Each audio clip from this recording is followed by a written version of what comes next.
thrilled with his Ward's coach trip 4:30 after a very important afternoon of racing here on 4.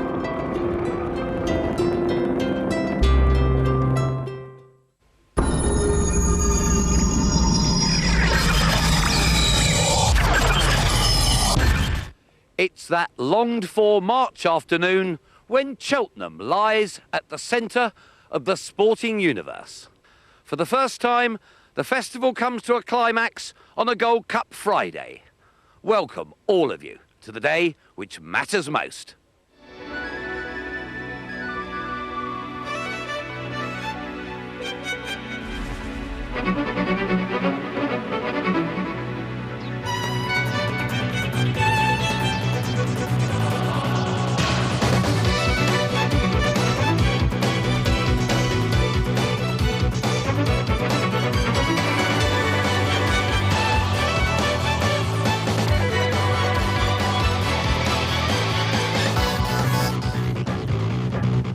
This is what today is all about, the pot of gold at the end of jump racing's rainbow, the Tote Sport Cheltenham Gold Cup, and 15 going for it.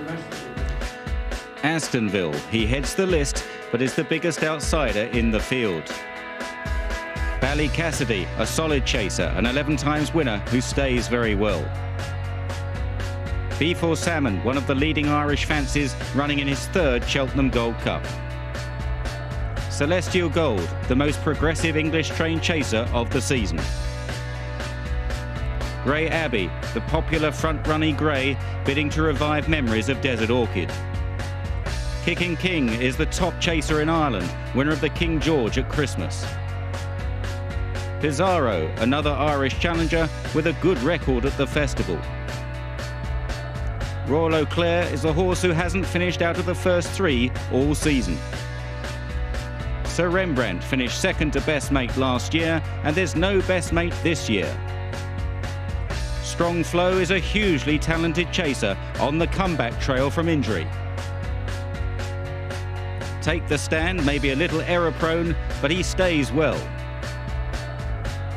The Real Bandit bids to improve on his 7th to best mate last year.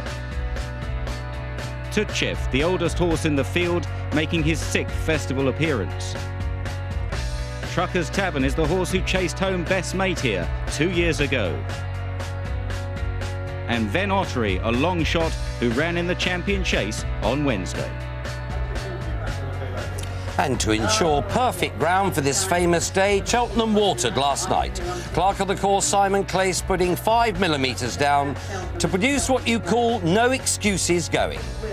As ever earlier this morning, festival hopefuls were out stretching a leg in the middle of the course, enjoying the calm before the tumult of Gold Cup afternoon. And out on the course, getting a tan, Alice Plunkett and John Frankham. Well, it really isn't Cheltenham weather today. Absolutely beautiful bright sunshine, a lighter breeze than we had yesterday, but still very drying conditions, John. They put 5 mils on overnight of water. Yeah, it's incredible how it's dried out, isn't it? Since first thing this morning, 8:30, only 4 hours later, and already you can feel the difference. That water's already got into the ground. We're standing right on the inside of the chase track. This is the last fence coming up in the Gold Cup, and it's significantly better ground in the middle 8 yards, really level, nice cover of grass, but not enough that you think, well, maybe we should go out, it's going to be a little bit quicker over there where it's bare. I'm sure you'll see the runners trying to stay here where it's level, even, perfect jumping ground. It's not what these Irish horses, the likes of Kicking King and B4 Salmon, really wanted. It's not soft enough for them, or the likes of Grey Abbey, but there's real no excuses. It's going to produce a real good race, and well, I'm looking forward to it. Yeah, there's definitely no jar, isn't there? And the great thing about Cheltenham is that they have got the scope and the space to give this extra fresh bit of ground, which is what a lot of the trainers were worried about with the new 4 days. Well, it's just as well that they have, because, you know, down the middle where they've been racing yesterday, it's pretty worn. I've got to admit, you know, considering they've been keeping it for this meeting, it hasn't recovered nearly as well as they would have expected. So, you know, this is always going to be a good idea, and as you said, Alice, they've got the room to do it, and it's paid dividends. If you believe in fairy tales, you'll be on a horse called Kicking King today, because just a couple of weeks ago, the horse wasn't even running in the Tote Sport Cheltenham Gold Cup. But amazingly, as we'll hear from McIntyre very soon, it looks as if he's going to start favourite for the Gold Cup this afternoon. This is an incredible turnaround, Barry Geraughty. Yeah, brilliant. I was actually in Dubai, it was 2 weeks ago, and the news came through that he wasn't running, which is a big disappointment at the time, but thankfully he seems real well. I sat in him yesterday morning. You know, he's in really good condition, he looks great, and Tom's very happy with him, he's worked well since, so hopefully it's just a small blip and he's over it. The problem is, of course, it's like you and I getting a runny nose and a cough, and a lot of that has been going around. Has he recovered, do you think, sufficiently for what is going to be the biggest test of his life? Well, signs are that he has, but, you know, a lot of these things can turn up on the big day, you know, when you might travel well down to the third last and next thing you find yourself on empty. So we won't really know for definite for them, but we'll be riding him to get the trip, which I've no real concern about either. Really? I've no concern. The ground is perfect. You know, it's a good bit slower in Kempton. We rode him far more forcefully than we ride him today. If he settles in well, I'm very happy to get the trip. But as I say, it could be a case of us just running out of juice. Maybe if he's not 100% right. But you know, you have to have a go. There's only one Gold Cup every year. You're on the verge of the ultimate double, the Queen Mother Champion Chase, Moscow Flyer 2 days ago. Now the Gold Cup, Kicking King. What's the big danger, though? We think it's wide open. It is wide open. I think the two best performances this year, people think the race has been robbed of a lot of its class with Best Mate and King's Cliff, but the two best performances this year were Beaver Salmon in Leopardstown and Kicking King in Kempton. So in truth, they are the two biggest contenders for the race, even before the other big guns came out of it. I think Beaver Salmon, if he's right, will take a lot of beating. You know, he's had a lot of poor runs, but he's had a lot of very good runs. When he's right, he's very good. Barry Geraughty, good luck today. Thanks, Eric. And Kicking King and Barry Geraughty, the 4-1 favourites here on the course. Now, when Hardy Eustace won the Smurfit Champion Hurdle on Tuesday for the 15th time, Ireland have won the Champion Hurdle, but they've only 3 times they won the Champion Hurdle and the Gold Cup at the same festival. In 1949 and 1950, Hatton's Grace and Cottage Rate for Vincent O'Brien, and Distell and Prince Regent completed the Irish double way back in 1946. But Tote Sport, the sponsors of the Gold Cup, do make Kicking King the 4-1 favourite. It's then 9-2 Basle, Celestial Gold and Strong Flow, 11-2 a very weak B4 Salmon here on the course. It's then 8-1 against Grey Abbey, 12 Sir Rembrandt, 16 Bizarro and 20-1 against the Real Bandit. So will Kicking King go off favourite? Female on the Strangers, the Magic Machine is Kicking King, the jolly, 4-1 here. Certainly is, Mac. A third of the money traded on Kicking King. Now I can compliment your stat, Mac, regarding the big race winners. Hardy Eustace and then Moscow Flyer and the Queen Mother Champion Chase. All the rage now Kicking King for the Tote Sport Cheltenham Gold Cup. However, never before have Irish trained horses won all 3 of the big races at the Cheltenham Festival, Mac. So they've got to defy that stat with both Kicking King and B4 Salmon. And never before have the favourites won all 3 races. So they've won the first 2. Will Kicking King make it the first time? Champion Hurdle, Champion Chase and the Gold Cup have gone to the Jollies. Well, to help now, looking at the Gold Cup, Ted Walsh and Jim McGraw have joined me. Ted, the big Irish challenge, B4 Salmon, Kicking King. B4 Salmon's been here before. Is this his year? If the best beef salmon that ever ran turns up, he'll win the Gold Cup. Because the one thing he has is got a turn of a foot. He should have won a November handicap. He's got a turn of speed, which the others I don't think have. But he's been in and out a bit, and there's a question mark. Kicking King, I think the trip won't be any bother for him. I think it just might be coming a year too early for him, and interrupted preparation.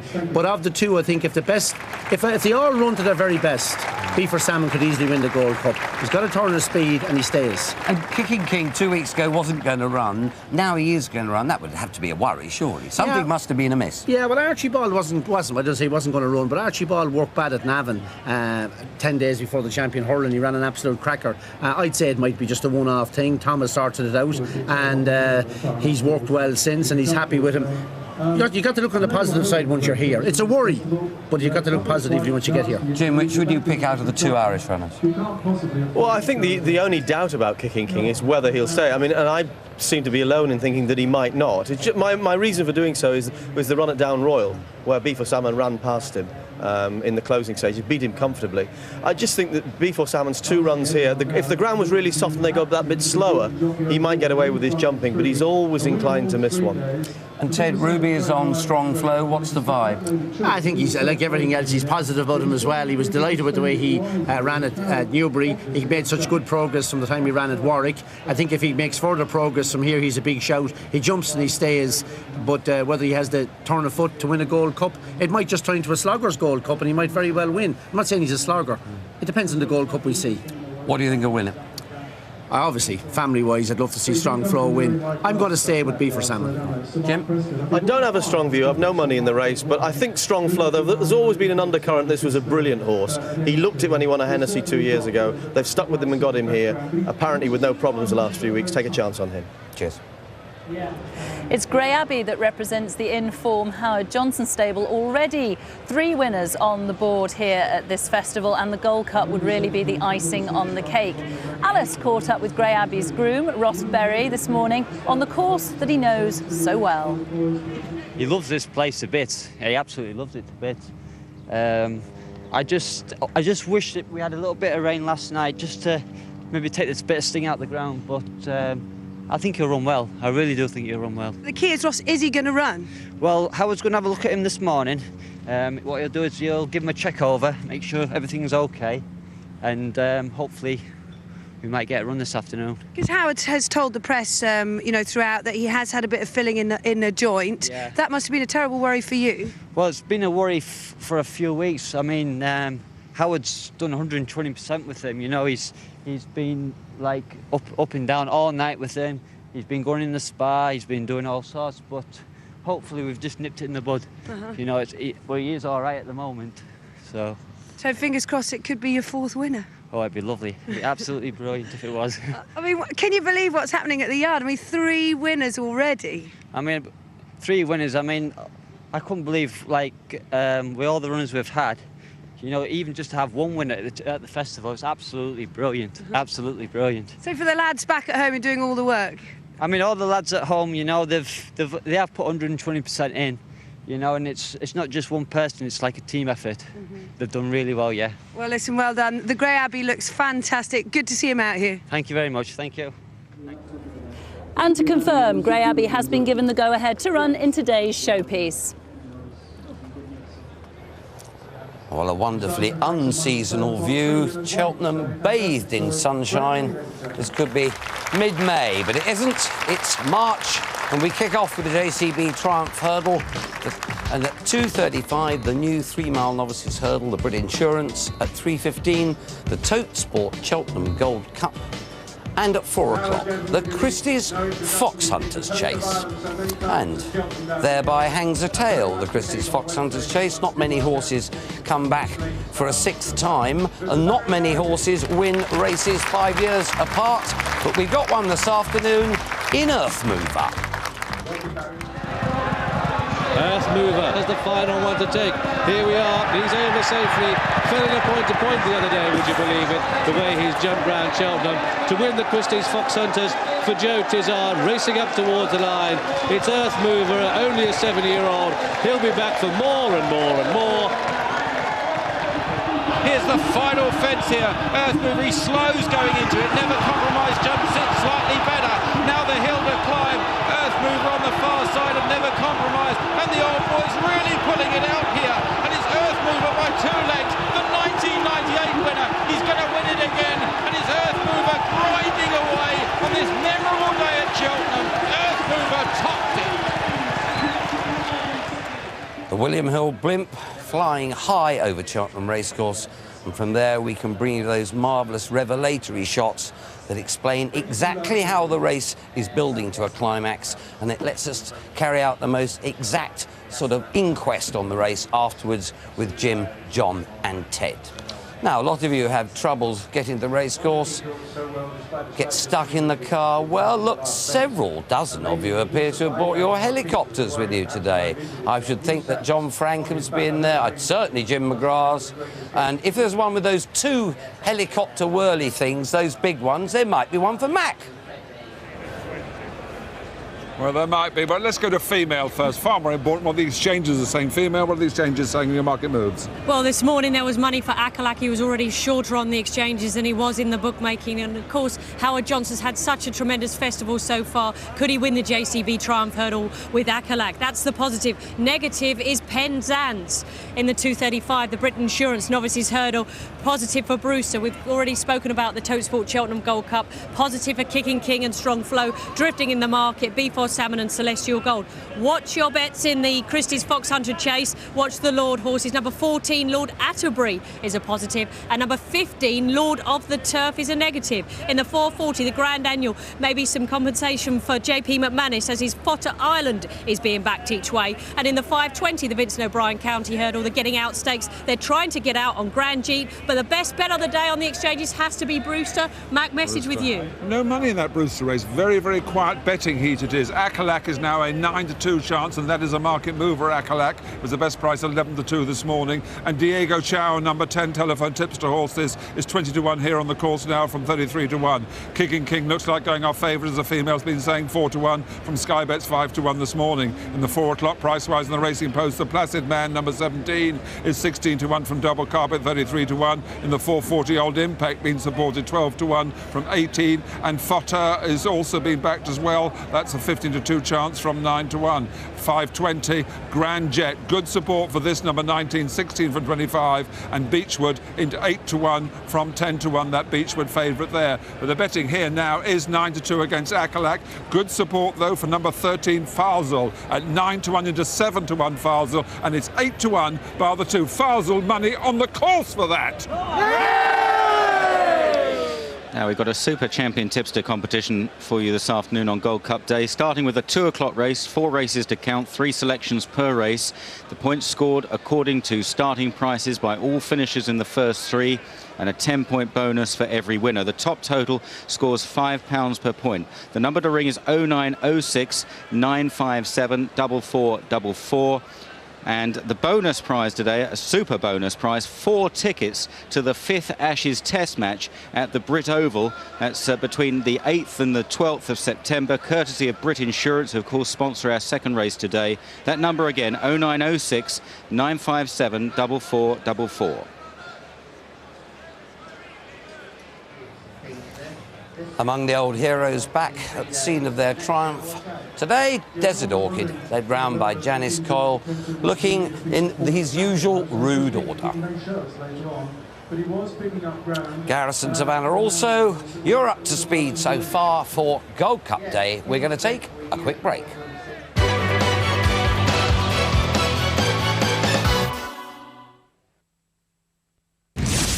For independent advice on thousands of courses to improve your skills, call the Learn Direct advice line now on 0800 100 900.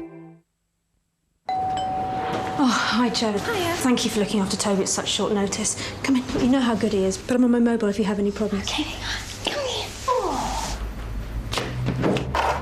Absolutely nothing should come between you and Kenko Capio Cappuccino, now even more deliciously frothy. Same time tomorrow? Okay. Kenko Capio. It's enough to make anyone completely Kenko about coffee.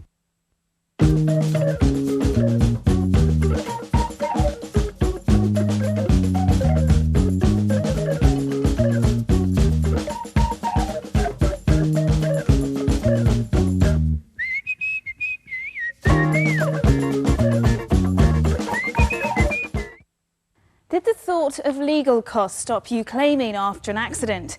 If you or a member of your family has suffered an accident in the last 3 years, you could be entitled to thousands of pounds in compensation. Accident Claims Connect are your route to a specialist personal injury solicitor that can help you win compensation on a no-win, no-fee, no-risk basis. For free advice, call 08000 831 221 today. You've nothing to lose and perhaps a lot to gain.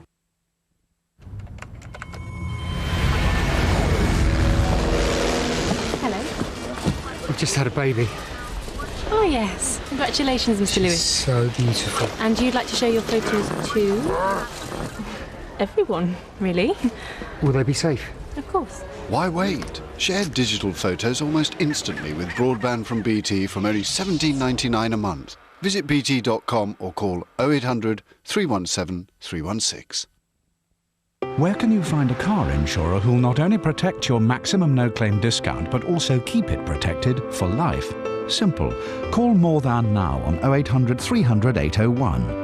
Your premium will never go up just because you've made a claim. And with our comprehensive cover, we'll even give you a free courtesy car while yours is being fixed. You could save up to 40% when you switch. So for car insurance, don't accept less than More Than. Call now on 0800 300 801.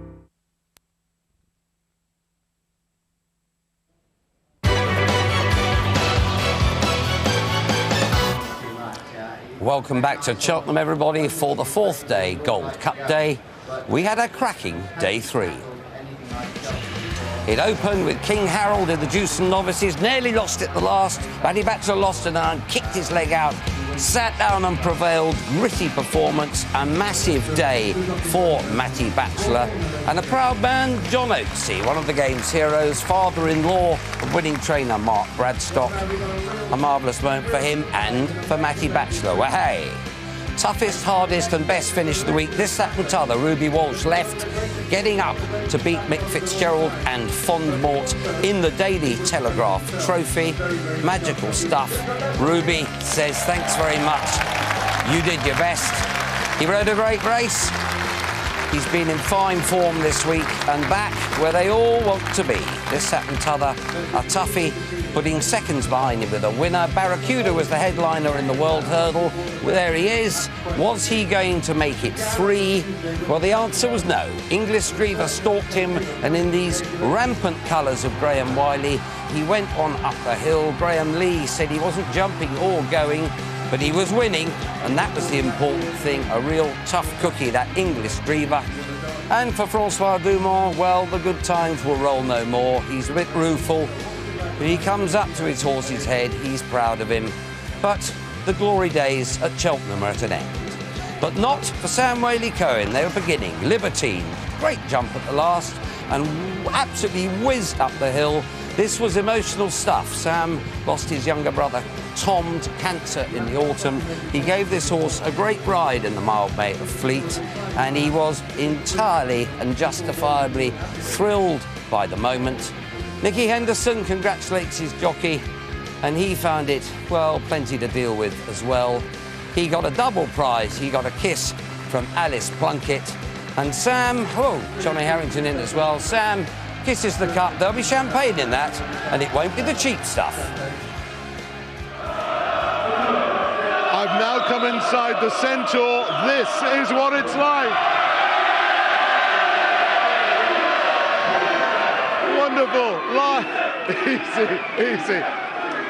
If you haven't been in the Centaur, this is what it's like. It might be shining outside and warm. It's hotter inside. Look at this lot. We're all enjoying ourselves. They're all going to back the winners today. Isn't it wonderful? Look at them. We'll be finding out what they fancy for the Gold Cup very soon, but let's just finish on what happened yesterday. The race that was run after we came off air was the 440. This was the 135th running of the National Hunt Chase for amateur riders. 20 runners in this, and it produced the biggest prize winner of the whole day. As they straighten up for the final 2 obstacles, still Go White Lightning. It's been in front all the way. Another run is challenging, then Control Man, Cash Lonnie Coon, and out wide Point Barrow. Another run heads Go White Lightning for the first time, and it's another run running on gamely from Go White Lightning, Point Barrow, then Cash Lonnie Coon and Control Man, but another run will take the last with a 5 or 6 length lead. Lands clear of Go White Lightning, then Cash Lonnie Coon, Control Man on the far side, and then Point Barrow, and up the hill then it's another run. It's going to be one for Ireland here. Another run running on very genuinely all the way up the run in and wins the 4-miler. Another run from in second Cash Lonnie Coon. Yes, another run at 40-1 winning, springing a great surprise. Mark O'Hare enjoying a winning first ride at Cheltenham. One punter had £300 on and won £15,000. And this another run, the 40-1 winner, trained at Belfast Airport by Ian Duncan. But now, the Pertemps. This is the second last, and it's still Quick, but Quick beginning to come at the leader, and Hervine's on the inside, and then Owlet, Mioche D'Escrival, Basile Star in the blue and green colours, Chamos Royale, Team Tasselwider, and Ravenswood cutting up the inside, begins to close now in that white cap as they run down towards the final flight. Long Run, Quick and Hervine, but they're beginning to swarm at the leaders. Owlet is right there with a chance. Ravenswood is in behind them. Then Mioche D'Escrival, followed by Lieberman. Touch closer runs on, and then Basile Star. Owlet's going to rise just ahead of the last from Mioche D'Escrival in the purple and yellow jacket. Then Quick and Hervine touch closer. They are 2 or 3 lengths clear. Hautclan stays on from the back, and it's Owlet all out in front from Mioche D'Escrival. Owlet by a length and a half to Mioche D'Escrival, and Owlet and Paul Carberry drawing away close to the finish. And another win for Ireland. It's Owlet who wins the Patemps final from Mioche D'Escrival. Quick, an honourable third ahead of Touch Closer, and they bunched up behind those. Jockey Paul Carberry getting his first win of the meeting on 10 to 1 shot Oulart, trained by Desi Hughes. And it was fascinating, this race, because a certain member of the Channel 4 team won a great deal of money. And throughout the day, I'll try and find out just who that person is. These guys here are going to try and win an awful lot of money today. And I think they fancy their chances today. I'd love to go down and talk to them, but I think I'm safer up here. What's going to win the Gold Cup? Grey Abbey. Celestial Gold. What's going to win? Grey Abbey. Grey Abbey. Kicking King. Real Bandit. Kicking King. Kicking King. Kicking King. Kicking King. Pizarro. Oh, well done. Kicking King. Look at his glasses. Celestial Gold. Irish win, B for 7. Kicking King. Truckers Tavern each way, big price. Big price. And how much have you had on? 600 B4 salmon. Good luck, guys. Hope it goes well. Enjoy yourselves. One of these will be a big winner. But which one would it be? Tomo there in the Centaur in his element, and he'll be performing a few of his greatest hits a bit later on in there. Now let's just update you with the top festival jockey award standings at the moment. This is sponsored by the Daily Telegraph. Graham Lee heads the table. He's had a wonderful week so far on 3 wins, but Ruby Walsh is right behind him, and 1 winner will put Ruby above Graham. And it's been a good week for the Irish here, with their traditional strong presence at this meeting, and a win for France as well. But at the moment, GB, Team GB on 10, Ireland a very creditable 7 wins.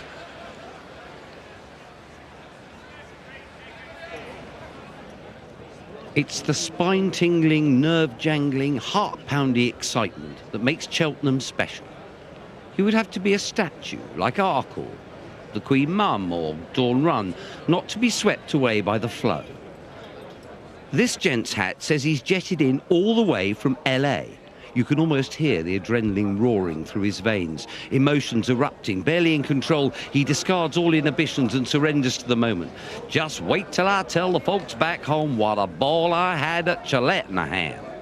Meanwhile, there is a major crisis at left luggage. 3 people have each left something behind without which their lives may no longer be worth living. Immediately, the rapid reaction force of the Gloucestershire Constabulary is alerted and conducts a frenzied search of the racecourse. Putting years of experience at the coalface of crime fighting to work, they leave no stone unturned, spare no energy as they almost tear Cheltenham apart in their desperate quest to find the missing owners of the left luggage pints. But Channel 4 finds them first, each in their own way, coming to terms with the pain of separation. All punters are in search of winners, but judging by the shocking state of his racing post, this fellow has been following the advice that he must wrestle with the form a little too literally. Tattered pages of the world's greatest paper blow in the breeze, and by the time he has finished marmalising it, there won't be a self-respecting budgie in the land who'd give it house room as a lining for the bottom of its cage. And here we have all the problems punters face at the festival in a nutshell. Life is about decisions, decisions, decisions. Do I need a P, a paramedic, or another punt? Finally, the unacceptable face of prima donnerism. You may find this hard to believe, but sometimes this little boy's toys leave the pram all at once. Yesterday, he was not a happy bunny. I'm warning you, I've had enough of this. I'm stuck down here being absolutely crucified by these people. I haven't had anything to eat all day. All I want is a little bit of lunch. I'm not asking for a huge amount, and if I don't get it, there'll be a slap on the wrist for somebody. Just a couple of rolls will do. It's hell down here, right? I'm getting on as well. I don't want a full meal or anything like that, and I'm warning you, if I don't get it, if I don't get something to eat, I'm off. That's it. Don't ever say we don't look after him. Mac's snack duly arrives, and after he's wolfed the lot, Triumph Hurdle sponsors JCB are called in to carry him back to his hotel. Well, hopefully a fully lunched John McCrick is in top form for the final day, and I think he's down in the ring with Ellen Martin. The lovely Ellen. Of course, it's 11-8 against Ireland, winning the Tote Sport Gold Cup. 4-1 Kicking King, 5B for Salmon, 16-1 Bizarro. Ellen, 11-8 against. Will you be laying the Irish? I am a bookmaker, okay? So patriotism goes out the window. I will be laying the Irish, but I'm not the type of bookmaker that'll be cursing them if they win. I will be shouting them across the line if they win. You won't be. It's made to go around, John. I told you that today. It's made to go around. No, but you had your best day ever yesterday, winning £10,000. That's a lot of money. You're not telling me if Kicking King goes first past the post and you're right near it, and do you do that for £2,000 or £3,000, you'll be cheering. You won't. I will be cheering. Are you calling me a liar? I will be cheering. Up the Irish! But one thing is, you're not going to do that £10,000 back today, are you? No, I'm trying to be cagey. I want to go home with profit. But there again, you only live once. I'm giving it a lash today. But I can't understand all the men round your joint. Why do the men come to bet with Ellen Martin? Why is that? What cat will pass a saucer of milk? Well, I would like to lick the cream myself.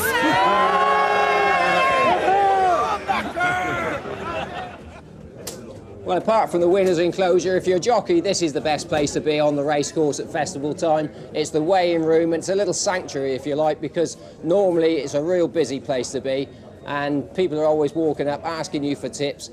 You can come in here. Nobody but jockeys or officials are allowed beyond this little section here that's roped off. These are the scales. 12 stone now. There'll be no 10 stone with a breastplate for me, but this is where jockeys come out, having already gone through the trial scales. They've got their weight cloth sorted out, got the right colours on, and there's a bit of a difference to going to a Premiership football ground where you expect to see bars, all have a bath each basically. In here, a lot busier than any normal day. Jockeys arrive, hang up their clothes. A lot of the Irish lads will have brought their bags over with them. If you're a regular over here, you'll have your own valet who'll have brought your bag from another race meeting. Look round Chris Maud. This is a guy who used to be a jockey, packed up. Now, Chris, harder to be a valet, or is it better being a jockey? It's a lot harder, but at least I can eat now. You eat. And how's the difference here between today and a normal day when the festival's so many more jockeys, obviously? Yeah, there are a lot more jockeys. They all take the pressure differently. You know, some are a lot more relaxed. Some are very tense. And they take it day by day. I mean, you know, I think a lot of the lads, once they get the first couple of rides out of the way, they're a lot happier, and especially if they have a winner as well. And how's AP holding up to it? Well, I was just going to say, this is AP's corner, so we removed all sharp objects and ropes and things like that, but actually he's in quite good form. And just talk us through, I mean, you know, you've got to clean all the saddles off here, but, you know, you've got the wash down area, if you like, for cleaning your tack. You have to prepare all of the saddles, we get everything ready. Clean the breeches. Saddles, breeches, you know, make sure the back protectors are dried, sort out all the colours and everything. As you can see, I mean, this is one of the Premier League jumping tracks, but they're all fairly crammed in here like sardines. It's not really like football, I shouldn't think. I just think it's a lot more comfortable if you're a footballer. And just talk us through actually what happens when a jockey arrives. First thing he does, walks in here, because, you know, it's a little, we're just saying it's somewhere to come to get away from the crowd, just collect your thoughts, really. You know, what happens? He'll arrive. I mean, this is Carlo Ellen's pitch, for instance. The older boys are always nearest the door because they're the next ones out when they retire. They'll arrive, they'll drop the bag, we clean the saddles up. The gear's already hanging up. You can see boots, back protector, breeches. we sort out the colours. Their first set of colours goes up. You can see Richard Johnson's first colours are hanging up there. Their saddles are ready on the table for the first race. When they go out for the first race, we get the next colours up and the next saddles ready. At the end of the day, when they get undressed, they throw everything on the floor. We wash it all, clean all the saddles again, scrub the girths. Trainers, representatives come and collect the colours. And then we go on to the next meeting. It's a bit like a travelling circus. How many saddlers would somebody like Tony McCoy have? He's had 4. I mean, most jockeys have got anything between 2 and 5 saddles, all different weights. And if you go into a football ground, there's always somebody there to give them a massage and things. When you started, you know, it was just you, and if you had an acre of pain, you rubbed it yourself. Now they've actually got physios on site. They have. They're very lucky. I mean, they've now got a brilliant physio called Rabbit, who travels around, you know, with the travelling circus. I mean, years ago, as you know, you were constantly carrying injuries, weren't you? In the middle of a jump season, you're fairly bruised and battered, and those injuries. Now Rabbit's here. They go into a room next door. Rabbit will sort them out, give them whatever help she can, and keeps them riding, keeps them fit if she can. And there's a sauna here as well for the lads that are struggling for their weight. Good sauna here, which should be fairly packed at the moment. That's why it's quite quiet here. Sauna, a couple of showers, so there's a bit of a queue for the showers, but they managed to sort it out. So 2 showers, about how many jockeys? Here today, well, we've got 27. I think there's 60 jockeys here today. So they'll be queuing up for those at the end of the afternoon. And what if they want something to eat or drink? Yeah, tea bar through there. Sandy provides them with grub. I mean, there's usually not a lot of grub disappears before racing, but after they all low devour fat it. stuff. What do they eat? Anything. I mean, it's funny when you're racing and dieting, you usually crave sweet things. So there is a bowl of jelly babies over there, but on the whole, it's sort of salads and meats and things like that. You know.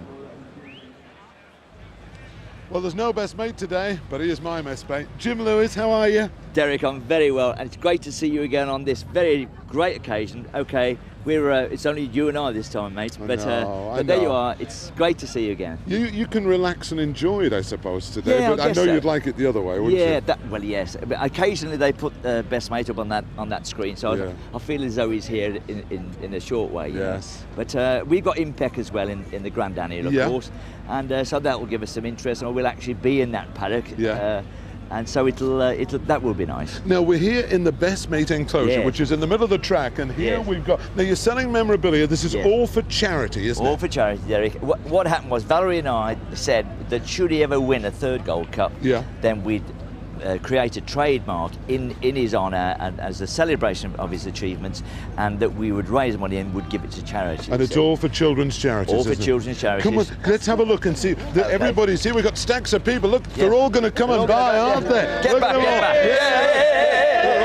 No, come on, show us what we've got. What do we got? Well, we've got the hat anyway. We've got the hat. Got the hat. 12 quid. We've got the Best Mate scarf, £20. I'm a model. Yeah. What else can I wear? The beautiful tie, really lovely tie. That's also £20. And I know that all the golfers. We all play golf on the team. Lovely presents. Look, all got Best Mate balls and tees and the old divot remover. The trouble is, £20. A great present if the ladies are looking for their old man, eh? It's true. Frankham would lose those on the first. And then there's that fabulous poster there. Oh, lovely. All signed. And they're all signed. This is great. This is wonderful. How much are those, Mark? You've got everything. £3. And those are only £3. And you've got cards and all this. And what is it? What does?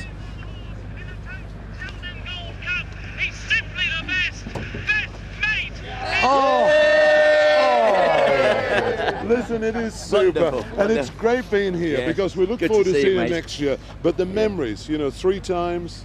I tell you what, every time we walk through the gates here, since Arkle and Nakia, as you know, won the Arkle, my knees go. Yeah. And I've played football and I've missed some penalties in my time, but I've never felt as nervous as when I come to. As soon as I see that stand, the adrenaline begins to rise. Oh, it's great to be here. Everybody loves Best Mate.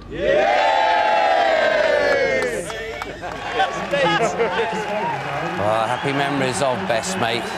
Well, Best Mate was good for racing. Jim Lewis, equally good for Best Mate, the most marvellous fellow, Jim. And he took the reverse of Best Mate's defection in wonderful style. And that horse, 3 victories. Who's to say he won't be back for another go next year? And that is the Best Mate enclosure. That is where Jim Lewis is entertaining a myriad of friends.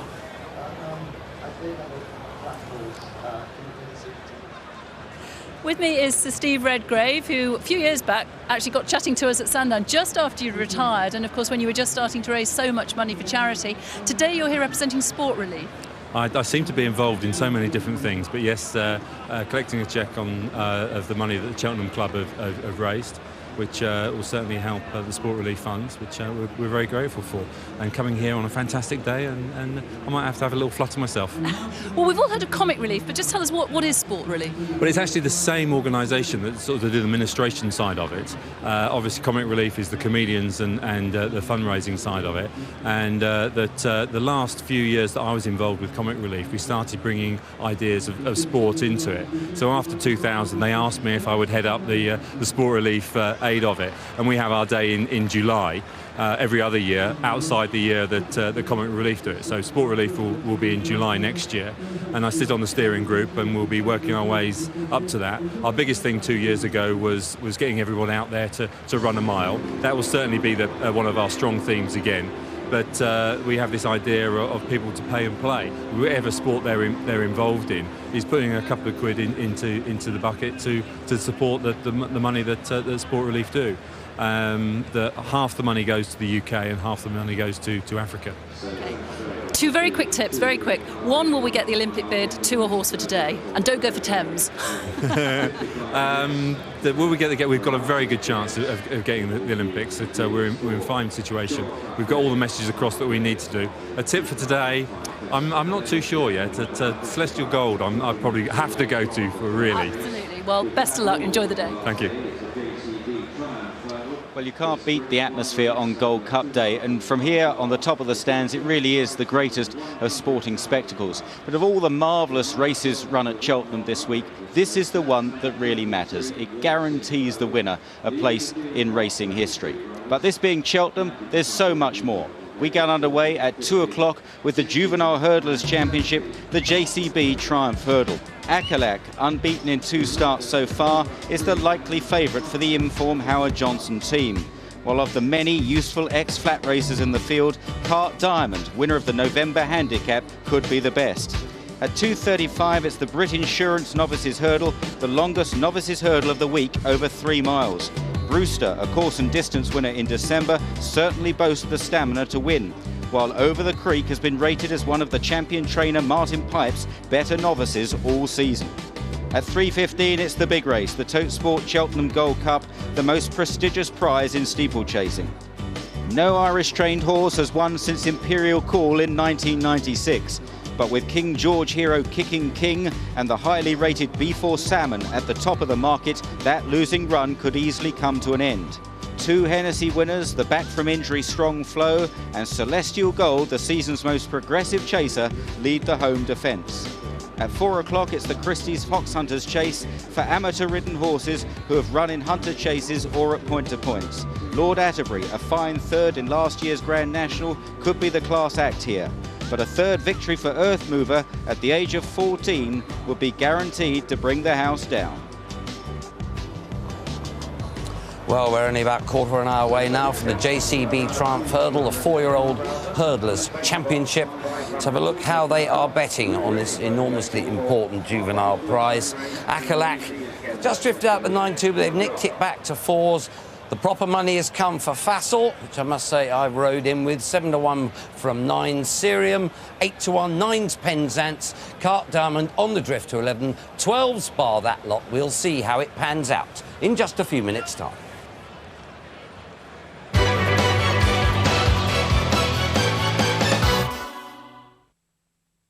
If you're looking for a low-rate personal loan, Alliance and Leicester have set their rate at, wait for it, 5.9%. Now that's low. Lower than Barclays? Lower than NatWest? Lower than HSBC. If you borrowed £7,500 over 5 years, just look at what you could save. Call Alliance and Leicester today on free phone 0800 056 1889. 5.9%. Now that really is low. Alliance and Leicester, a real plus. Cool. I feel like beef tonight, like beef tonight. Hang on, thank you very much. New Knorr Beef Tonight. And yesterday's V-Day celebrations continued long into the night. Over the past 75 years, we've all needed a PG moment. Did the thought of legal costs stop you claiming after an accident? If you or a member of your family has suffered an accident in the last 3 years, you could be entitled to thousands of pounds in compensation. Accident Claims Connect are your route to a specialist personal injury solicitor that can help you win compensation on a no-win, no-fee, no-risk basis. For free advice, call 08000 831 221 today. You've nothing to lose and perhaps a lot to gain. How much did you save again with this Direct Line car insurance? 30%. That's quite a lot. Call Direct Line today and see how much you could save too. So you've got a bit more spare cash than you had before then? Loaded. We'll stop here and you can buy me lunch. Absolutely. Switch now and you could save yourself up to 30%. Well, look after the pennies. Buy online and save an extra 10%. If you want to get more out of life, make your next move the Open University. You don't need any previous qualifications to get started. You can explore all kinds of fascinating subjects. Study to any level from 8-week short course to master's degree and PhD, and bring your credits with you. You can learn part-time in your own time, and you'll work with tutors and meet new friends along the way. Our great value courses can help you achieve your potential. So call us now for a free prospectus on 0800 733 766. That's 0800 733 766. Or visit our website. Do it now.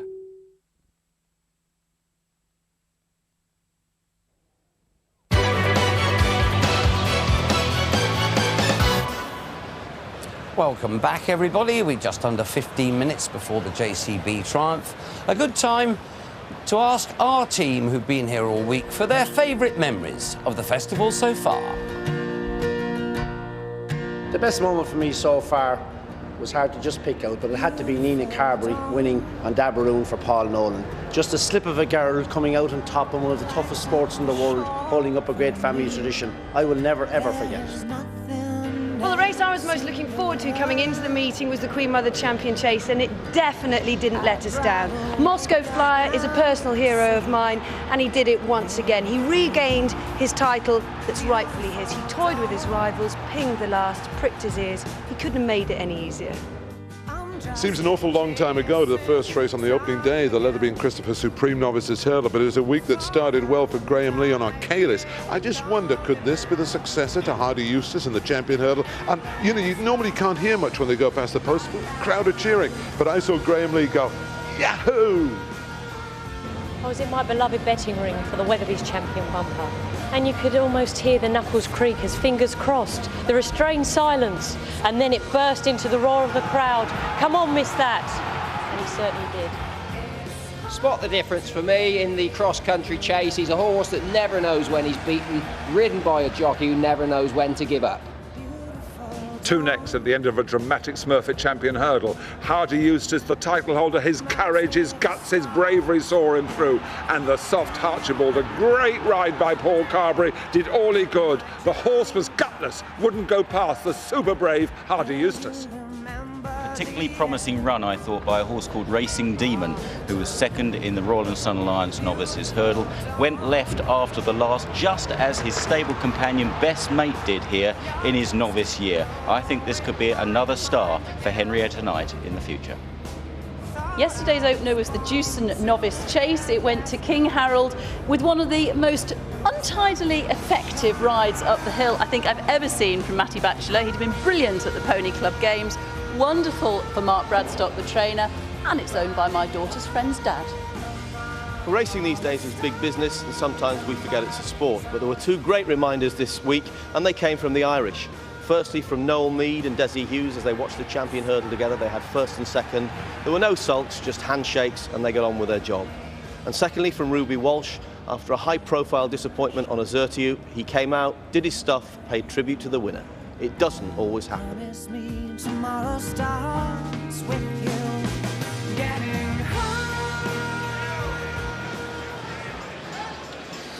Now, there's plenty of extra information available to viewers watching on digital satellite channel 104. It's Racing Extra via the red button, alternative race coverage via different camera angles, instant reruns. We've got a Gold Cup form guide today and an evening highlights review. That's for viewers watching on digital satellite channel 104. Just press the red button.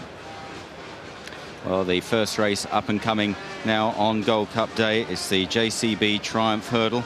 Over 2 miles and a furlong, a Grade 1 race. It's the top juvenile race of the season.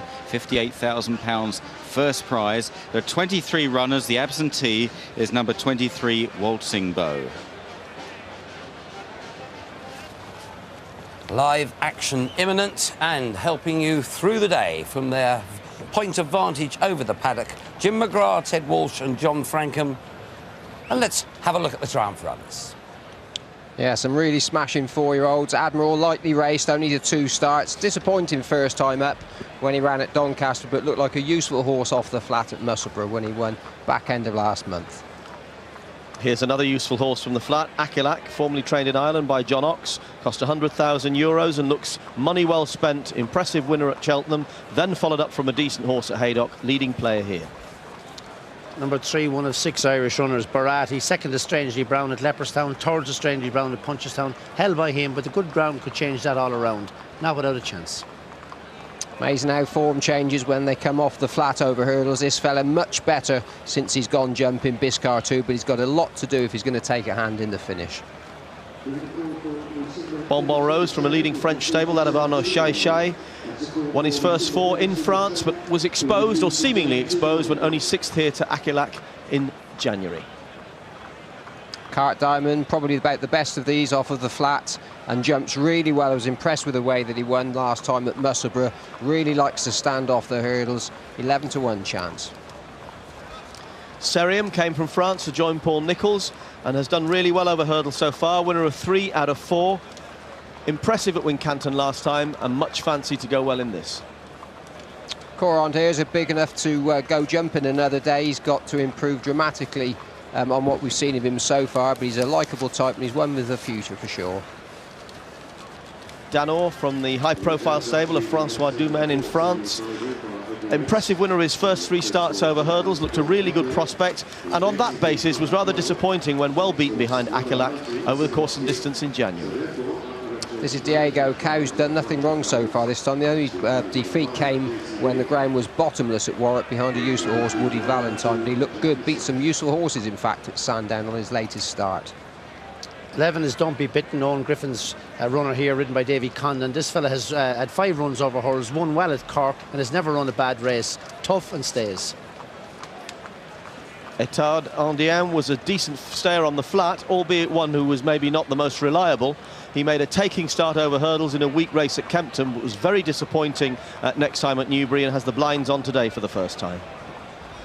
Well, Nicky Richards played penny money for this fella off the flat, Faisal, but he certainly seems money well spent from what we've seen of him so far. Went down to Mephisto at Kelso last time, that was over 2 1/4, but he's got blinkers on. He's a favourite today. 14, Lyle Focus, well related to plenty of good jumpers. A native or Rhinestone, Colby and Rare Holiday, who won a Triumph a long time ago for Dermot. This fella's not without a chance. He's lightly raced though. 15 is Magulus. He's run some good races. He's beaten Lyle Focus and Lyle Focus has beaten him. There won't be much between the two but at the end they both stay and jump and wide open. 16 is New Entic, who got off to a good start to his hurdling career, winning at Huntingdon back in October. In all honesty, though not disgraced, he's been exposed in better company and it's hard to see him winning this. Elite Racing had a great time during the summer on the flat with Soviet Song, and they've got a great chance of winning this with Penzance. 3 wins from 3 starts. He's a homebred, really good jumper. Farbleu is a good solid horse, seems very well suited by the mud, so these slightly drier conditions may not be ideal for him, but whatever happens, he's already had a big payday this year, having won the finale junior hurdle at Chepstow over Christmas. If you wanted to back one at a huge price, you could go for this fella, Simonoski. Best I've seen him look all season. He's got 1 or 2 half-useful bits of form, and he certainly seems to have been going the right way. This is Skyhawk. Only had the 1 start, looked fairly useful. One of the many Irish runners over here.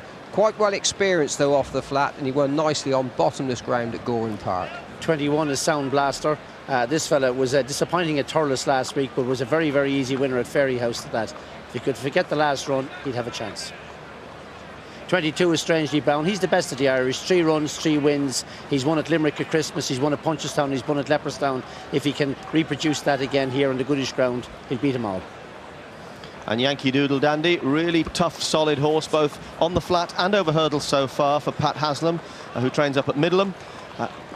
Rounded off a great day for Pat when winning here before Christmas and ran creditably last time. Definite each-way chance.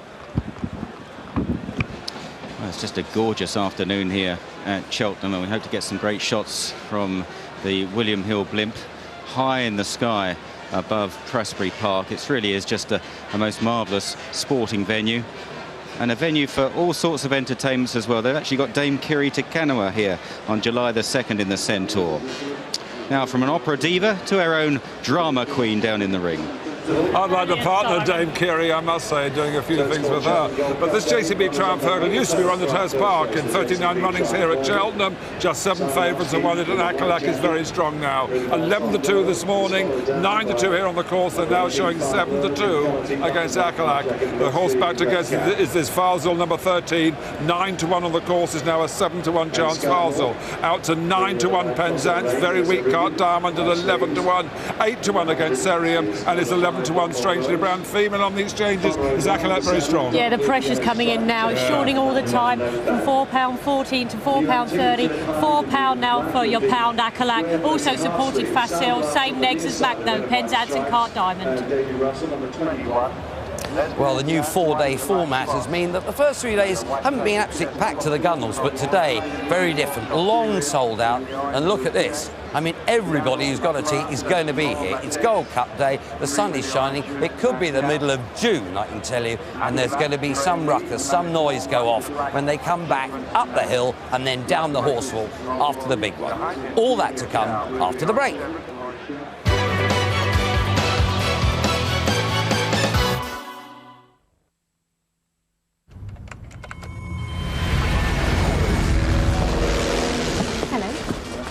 Just had a baby. Oh yes, congratulations, Mr. Lewis. So beautiful. And you'd like to show your photos to everyone, really? Will they be safe? Of course. Why wait? Share digital photos almost instantly with broadband from BT from only $17.99 a month. Visit bt.com or call 0800 317 316. If you're about to renew your car insurance, call the AA team on 0800 294 5555. Last year they arranged over 1 million policies. And because they negotiate on your behalf, they could save you as much as 30%. And now they're offering a full money-back guarantee to anyone who finds a better quote. If you need car insurance, you need the AA team. Call them now on 0800 294 5555 or go online.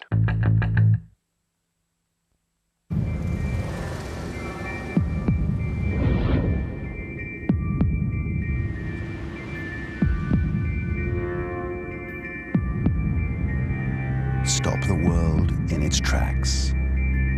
Introducing true crossover thinking. The new Nissan Murano.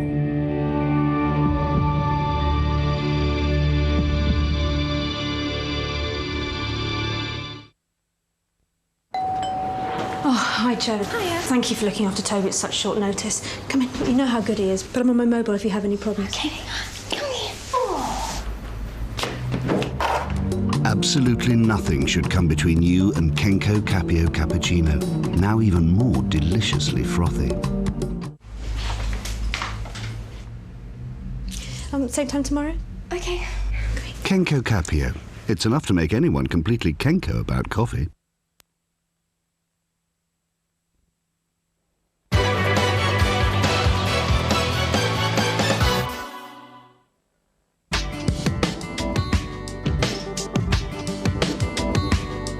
Last leg, isn't it? This is the bit you look forward to. Yeah, great feeling if you won. But even if you're second, third and fourth, walking in through here with a crowd. Oh yeah, when Istabrek won his third champion hurdle, I was there in the third spot with Blue Royal, and the roar when he came in here was just unbelievable. Yeah, like the place just totally lifted.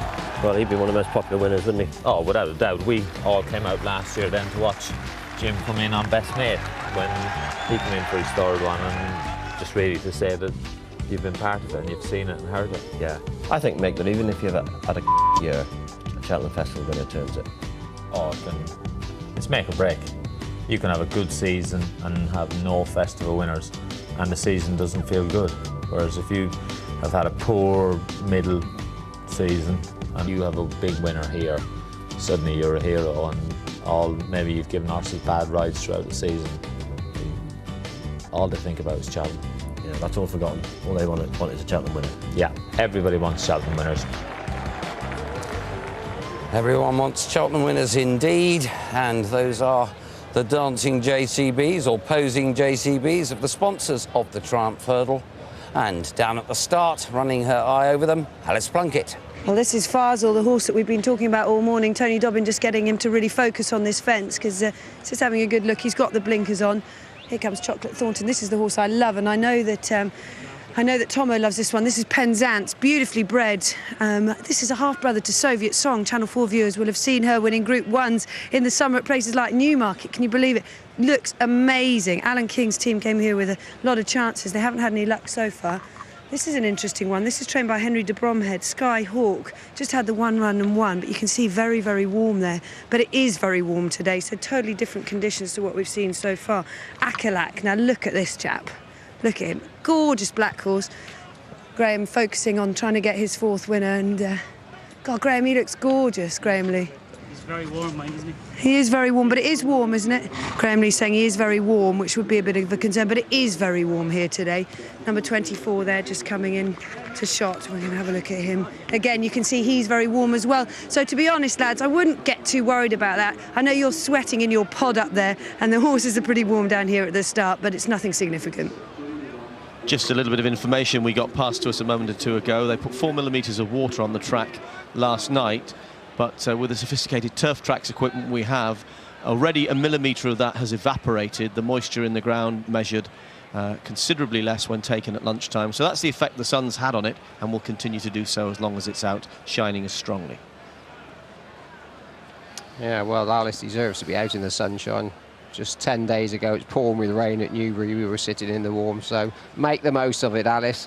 Eye catchers for us, Akalak and Etond Indian, and Strangely Brown going down. And other positives in the betting ring, Akalak, Faisal, Diego Cow, and the same two again on the exchanges. Look at the negatives, though. Going down, Sound Blaster. Rare to get 2 negatives going down here on the all-weather track. And in the ring, Cart Diamond, Penzance, Yankee Doodle Dandy, and Cart Diamond and Penzance again. They're the drifters right the way through.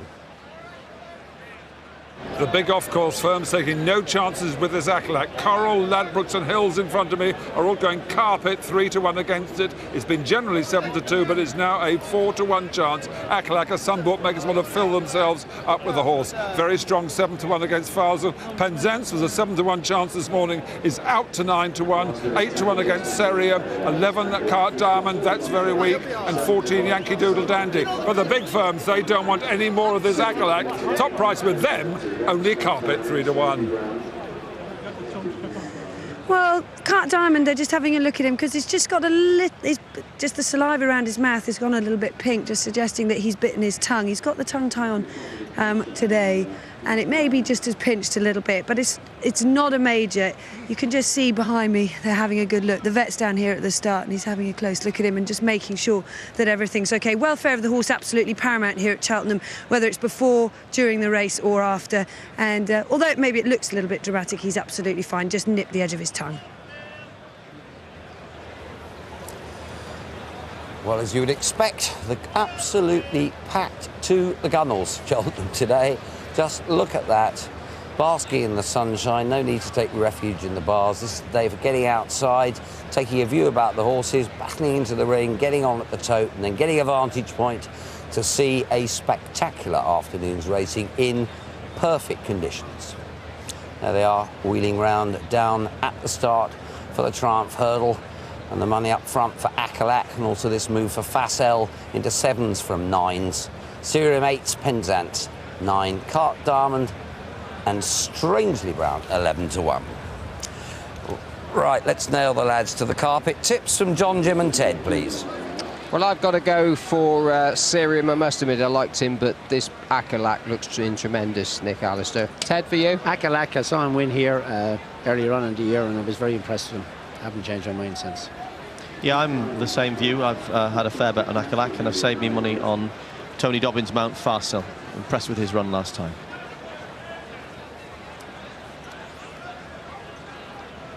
They've taken that 4-1. Akalak is back to 7-2. Clear favourite now. 7-1 bar. That's Farcel.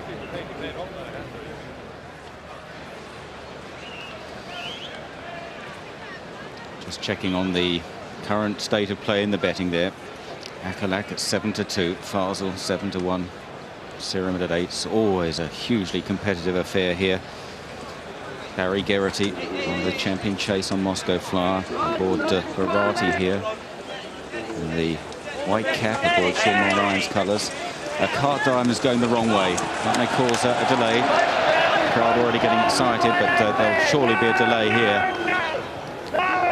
Don't Be Bitten has charged the tape, and they'll have to go back and start all over again. Groans of disappointment from the stands. But Cart Diamond turned right out of the chute there when he should have gone left. And he's just got a bit stirred up as the November handicap winner, who's made such a promising start to his hurdling career, strongly fancied by trainer Brian Ellison today. And Alice is still there.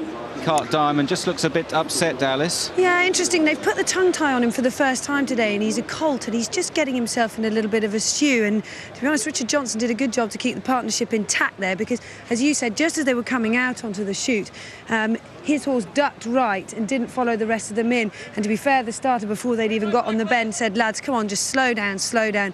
But these horses had already got a run on them, and they've broken the tape. So it's very difficult. You know, Simon, having tried to call this over the first, in the Triumph they go absolutely as fast as anything down to that first hurdle, and all of these boys want to fly because they want to try and get these babies to get good sight of the first hurdle, and it's very difficult for them to A, respect what the starter says, and B, be in the right place so that they don't get into trouble with the trainer for not having got a good start. But you can see behind me there, number 6, there he is, Cart Diamond, and he's just causing a few problems for Richard Johnson. He needs to try and get led in if he possibly can. Simon McNeill is just putting a hand on the rein, trying to get him to bring him into line. And they're going to try again now. The tape is just being redone behind me. And this is the horse that ran blind. This is Don't Be Biting, David Condon. And he's getting into terrible trouble.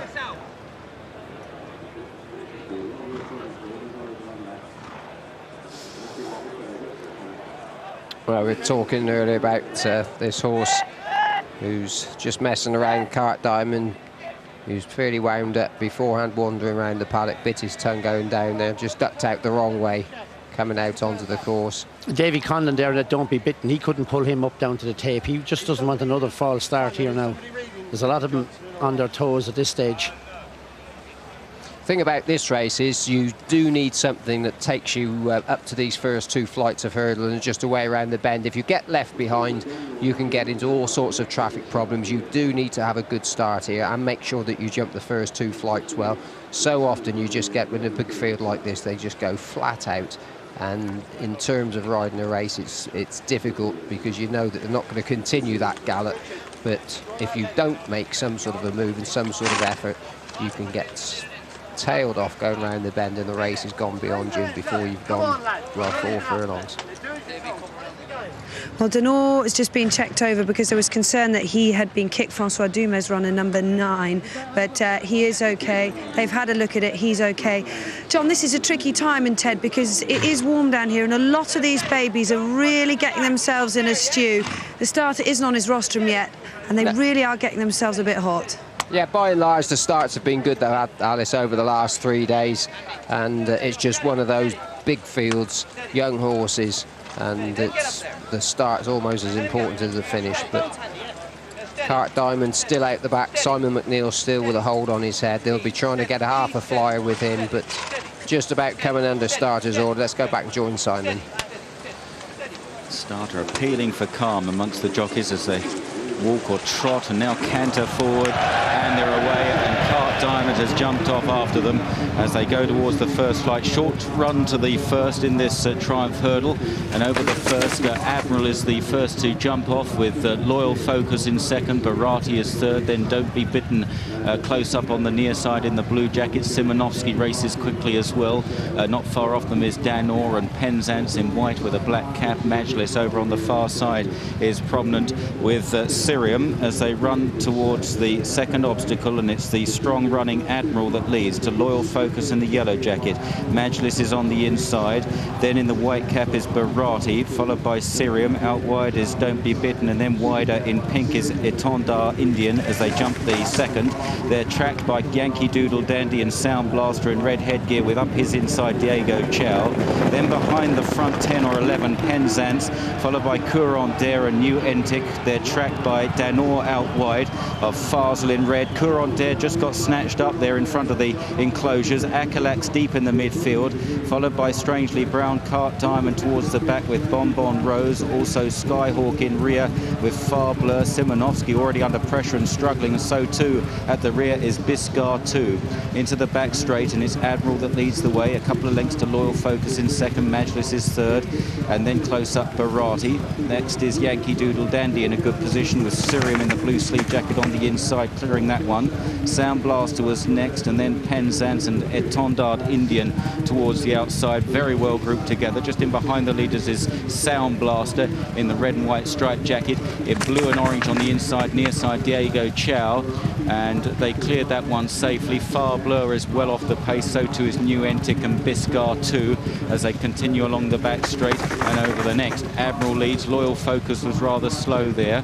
Bonbon Rose is making quite steady headway on the outside as they run towards a left-hand turn, which will take them towards the third last. And in close-up now, Admiral, Majlis in the noseband, Geraughty, Loyal Focus in yellow on the outside, then Cirium still very handy. Looking for Akilak, his white-black races probably about 11th, not too far off the pace as they jump this one. Admiral from Majlis with Loyal Focus close-up and Geraughty, and these are trapped by Yankee Doodle Dandy. Penzance making forward headway now into about 6th in the white jacket. Fazel is there too in red.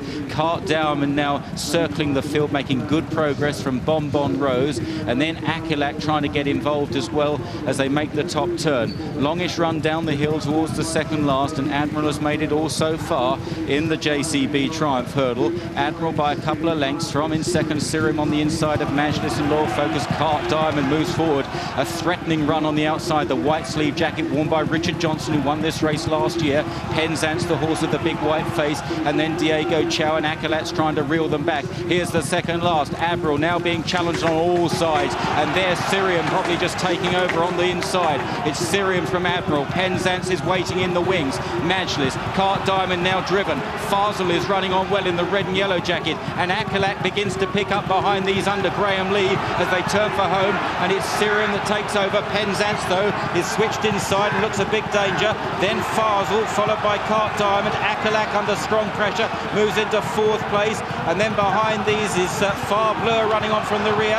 Penzance from Fazel. Fazel travels well. Cirium on the stand side. Penzance lands just ahead of Fazel, then Cirium and Akilak. Far Blur is behind these as they race up the hill. Penzance by about a length and a half. Fazel not finding too much off the bit, but trying to come back. Penzance just idling, losing a bit of concentration. Penzance pulled back by Fazel. Here comes the line. Penzance just holds Fazel. They're clear of Akilak in third. Cirium and Farbler. Then Strangely Brown ran on from a long way back. Next was Yankee Doodle Dandy and Diego Chow. Biscar 2 made late headway. Loyal Focus. Then Majlis and Admiral. Simonovsky, New Entic, Skyhawk. They trail back to Danor, Courant Dare, Don't Be Bitten and Bonbon Rose and Sound Blaster. And Geraughty, one of the last to complete. Pulling up was Cart Diamond. Penzance in a bitter struggle. It has been called, a photograph has been called here, but we're pretty certain that Penzance has prevailed in the hands of Robert Thornton, who won earlier in the week on Cheltenham. Here comes the result. It's number 17. Penzance has won the Triumph hurdle. Penzance has just held Fazel. Fazel just didn't produce an immediate response under pressure from Tony Dobbin, but in fairness, he did keep going in the closing stages. Penzance just got a bit lonely in front, but he held the second horse at bay. Penzance the winner for the Elite Racing Club, trainer Alan King and jockey Robert Thornton. The Elite Racing Club, a hugely popular racing syndicate, has many, many members. Here are just a few of them watching the race in the parade ring, and a memorable day for them.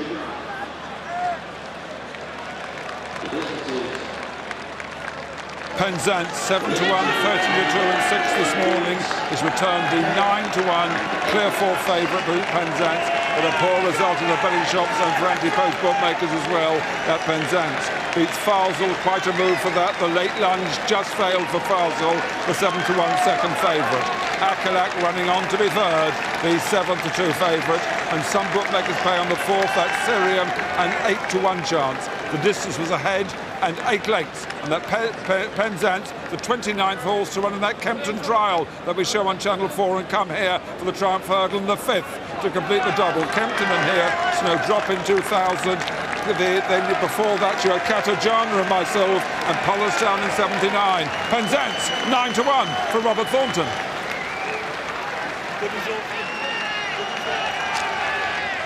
Well, a great result for Chocolate Thornton and Alan King. It does look for a moment that Fazel would come and wear them down up the run-in.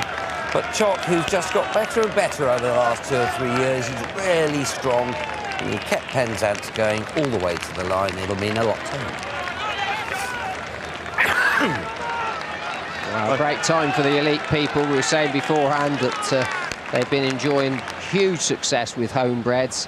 And for Alan King, they had the favourite here last year with Trouble at Bay and didn't come up with the goods, but this fella this afternoon, we thought it was a good race beforehand, and we've seen some decent 4-year-olds today. Yeah, we've seen, well, 4 good horses, but 2 crackers altogether. Penzance goes through, and Tony Dobbin travelling well, and he's just behind him there. I thought that Fazel might pick up from here, but Penzance got away a little bit quicker and took him a bit of time to get into top gear. A great race, and they've quickened up 8 lengths from the 3rd and 4th. That's a Every long time race. I've seen this Penzance, he's jumped well. He's done the business for them in no mean style, and it was his jump at the last that made things easier for him, and could maybe 2 horses that could just go on and make the grade at champion hurdle higher level.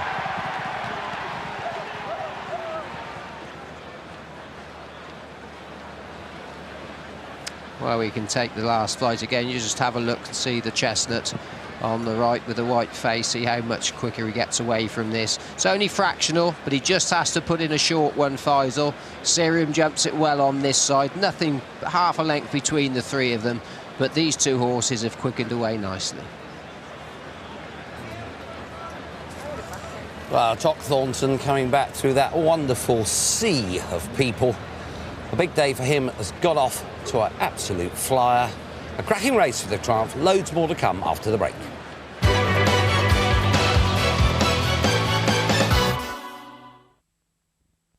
Where can you find a car insurer who'll not only protect your maximum no-claim discount, but also keep it protected for life? Simple. Call More Than now on 0800 300 801. Your premium will never go up just because you've made a claim. And with our comprehensive cover, we'll even give you a free courtesy car while yours is being fixed. You could save up to 40% when you switch. So for car insurance, don't accept less than More Than. Call now on 0800 300 801. What every toolbox needs, the Versasaw from JML. With a unique blade support system and pump action cut, it gets to those hard-to-reach places like no other tool. Quick, precise and safe. The Versasaw cuts shapes with ease and no restrictions, tackling plastic, wood, even the toughest metals. For that all-round cutting tool, the Versasaw goes where no ordinary hacksaw can reach. At $12.99, every toolbox should have one. Available now at Woolworths, Homebase, Focus, Wilkinson Stores and Pound Stretcher.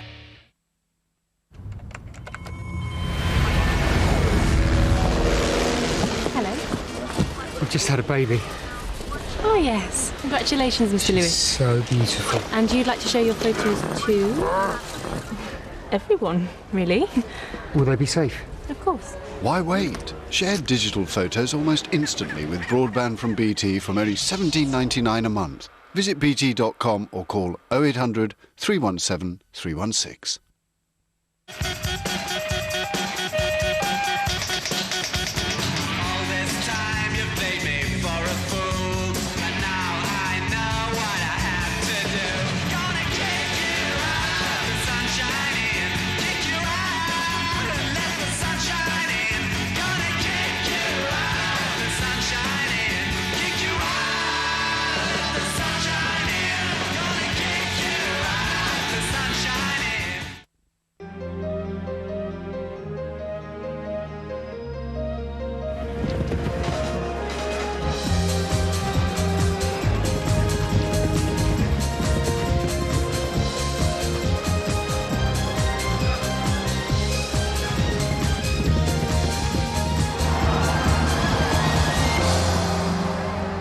The John Smith's Grand National Meeting.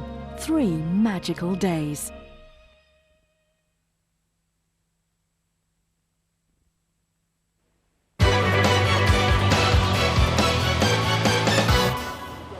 Welcome back to Cheltenham, and that is Penzance in the Elite Racing Club colours with Jock Thornton on top. Chuffed a bit, understandably so. Loads of people own this horse, and down in the winner's enclosure where he wants to be, Alan King. Alan King receiving well-deserved congratulations from the Princess Royal, Lord Vestey, and well, he was so, as John has already said, probably disappointed is an understatement last year when Trouble at Bay was favourite and finished only 10th. It's all gone right. The cheers for the horse and, of course, for this amazing Elite Racing Club who've had such an amazing year on the flat. And if I can interrupt, a bit different to last year, Alan. A bit different from last year, but I'm just very, very relieved. I mean, we've had a sort of mixed 3 days. They haven't run very well, and my confidence was sort of rock bottom this morning, but he's pulled us through, and I'm so pleased for everyone. Can't have been easy for a trainer watching the start being quite so tricky and them all getting a bit hot, a bit worked up. It wasn't too bad. The finish was the worst part. I thought the winning line was never going to get there, and the second got closer and closer, but thank God we held on, you know. What did Robert have to say when he got off him? He just threw him. He said his jumping was dynamite. He travelled well through the race, and he said he's battled all the way up the hill, so the doubts about the stamina were unfounded. And what, will we see him out again this year? I've no idea. We'll have to think about it today, but yeah, we'll see. There's Liverpool and there's Punchestown, but I'll enjoy today first and worry about that later. Well deserved, and you've got enough owners to enjoy it with. Exactly, thank you. I hope they don't buy me a drink. Well, Penzance not the only horse getting a well-earned wash down after his exertions. There's a sound blaster at the top of the run-in. He got very warm before the race had even started. He's earned it.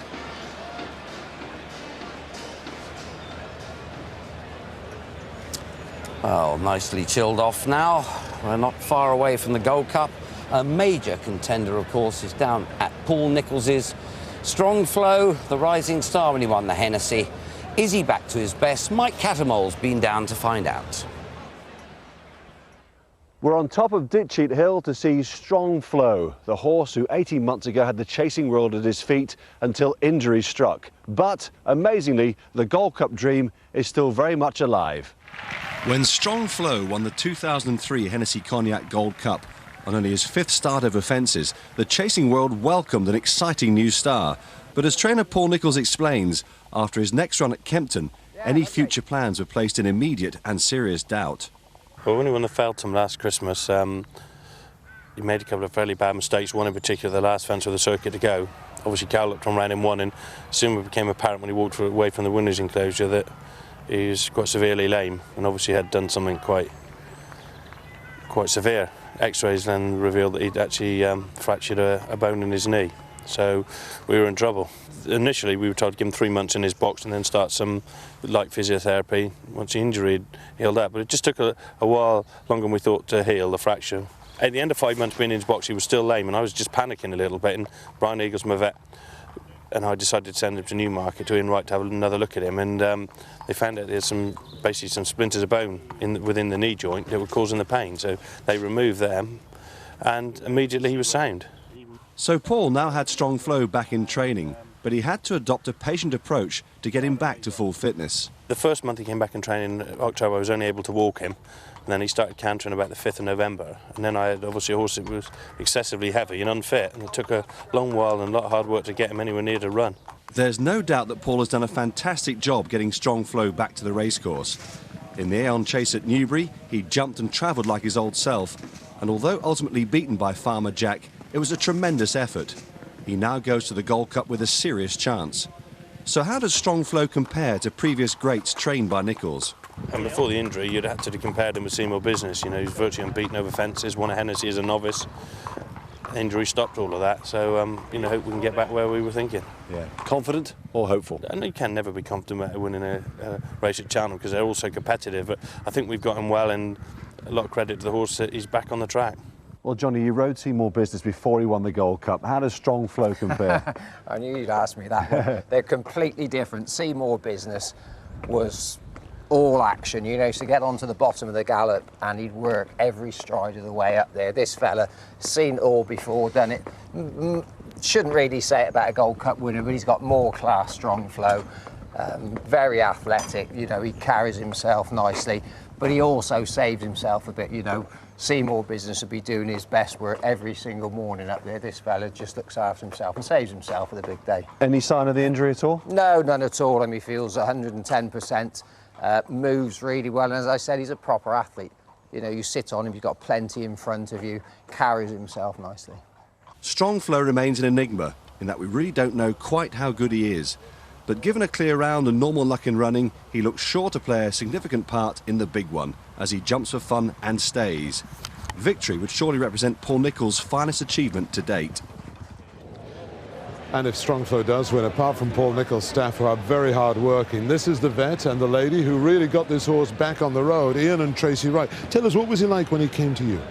Well, he'd had a fracture at the back of his knee in December 2003, and that healed partly, but it left a piece of bone that had become stuck into the back of his knee and was rubbing on a tendon at the back of his knee. So his own vet, Mr. Eagles, had realised that there was a problem and asked if we could help try and relieve some of that. So what did you do? You obviously put him under surgery? Yes, he had surgery, and he had minimally invasive surgery with an arthroscope, which is like a telescope, a small telescope with a microchip camera attached. So we put that into the sheath at the back of his knee and took out the spike of bone that was sticking into the tendon. Yeah. And the tendon was frayed there, so we had to clean up the tendon where it had become frayed, and it stuck to the side of the sheath because it had just been lacerated by the piece of bone. So the surgery went well, but the problem, of course, with the knee is that you've got to keep flexing it all the time. So what happened after that? That's right. He needs to have plenty of flexion in his knee there and get it back as full as possible. So after that, he went to my wife's stud, where the horses recuperate, and he had a fairly intensive physiotherapy period for a few weeks. What sort of physiotherapy, Trace, were you doing? Well, it's just a matter of flexing the legs several times a day. 7 times a day we would give him a session. 7 times a day? 7 times a day, a session 7 times a day.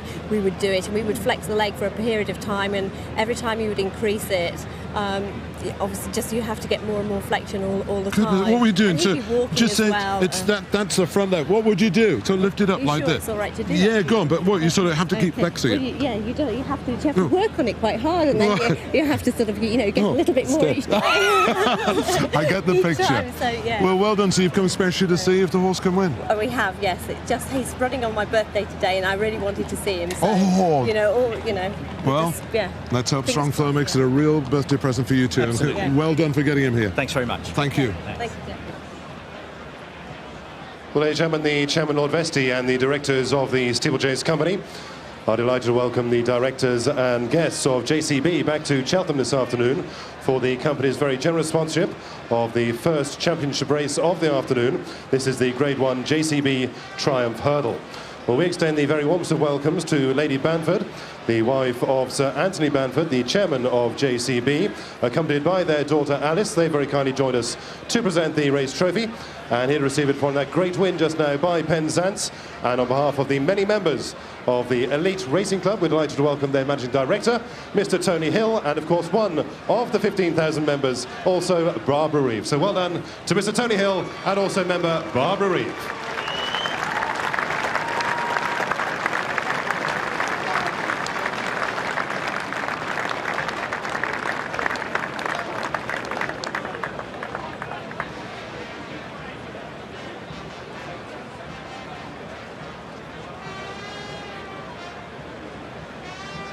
This is the first running of the British Insurance Novices Hurdle, and it's the quietest betting heat of the day by far. Very little activity in the offices this morning, but there's support now on the course for Brewster, number 3, who's coming from carpet 3-1 to 11-4 favourite. Out to 4-1 now is now Over the Creek. You can then get 6-1 the top one, Brewster Bewley's Berry, who did open at 13-2 and has now gone 11-2. So money for the top one, Bewley's Berry, into 11-2. It's then you can get 12-1 against Washington Lad, 14-1 against Lady Zephyr, and Thames is a 13-2 chance against Thames. But money for the top one, female, Bewley's Berry, but Brewster quite strong, and I know you fancy Brewster. I fancy Brewster, but that's nothing to do with the issue, Mac. It's now 11-4 strong on the exchanges. Bewley's Berry, of course, owned by Graham Wiley, who has had 3 winners of the festival already. That's trading under 6-1 on the exchanges, and Over the Creek, as you've already reported, Max, out to 4-1. Well, lots of information available via the red button if you're watching on digital satellite channel 104. That's Racing Extra, alternative race coverage via different camera angles, instant reruns, Totesport Gold Cup form guide, and an evening highlights review. And just one of those alternative camera angles from our William Hill blimp flying high above Prestbury Park on this beautifully sunny March afternoon.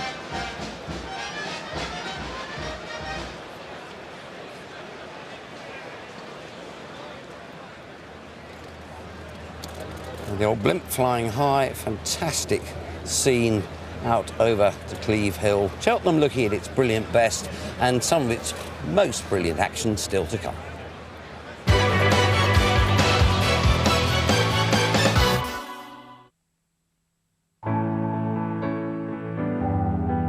With the One account, you can pay off your mortgage early and save money by combining it with your current account. I always said that one day I'd work for myself, and now I've paid off my mortgage. Here I am. You can pay more off your mortgage when you want to, and less when you need to. You can even take a payment break and do something you've always dreamed of. This is even more amazing than I ever expected it to be. It really is.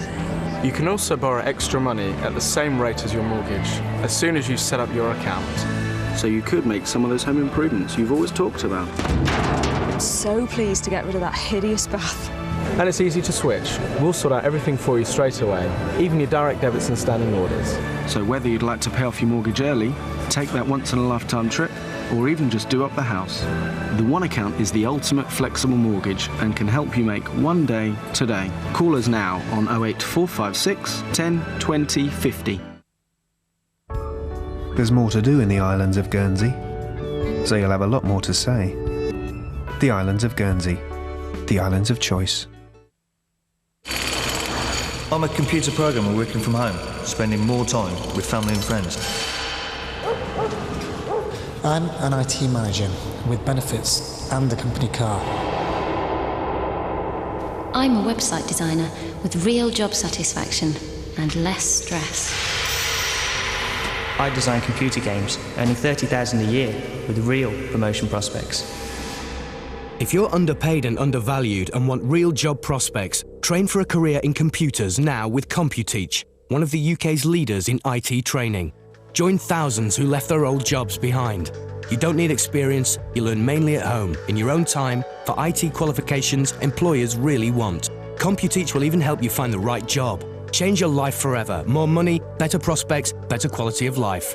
Call CompuTeach now on 0800 657 657 for a free information pack. That's 0800 657 657.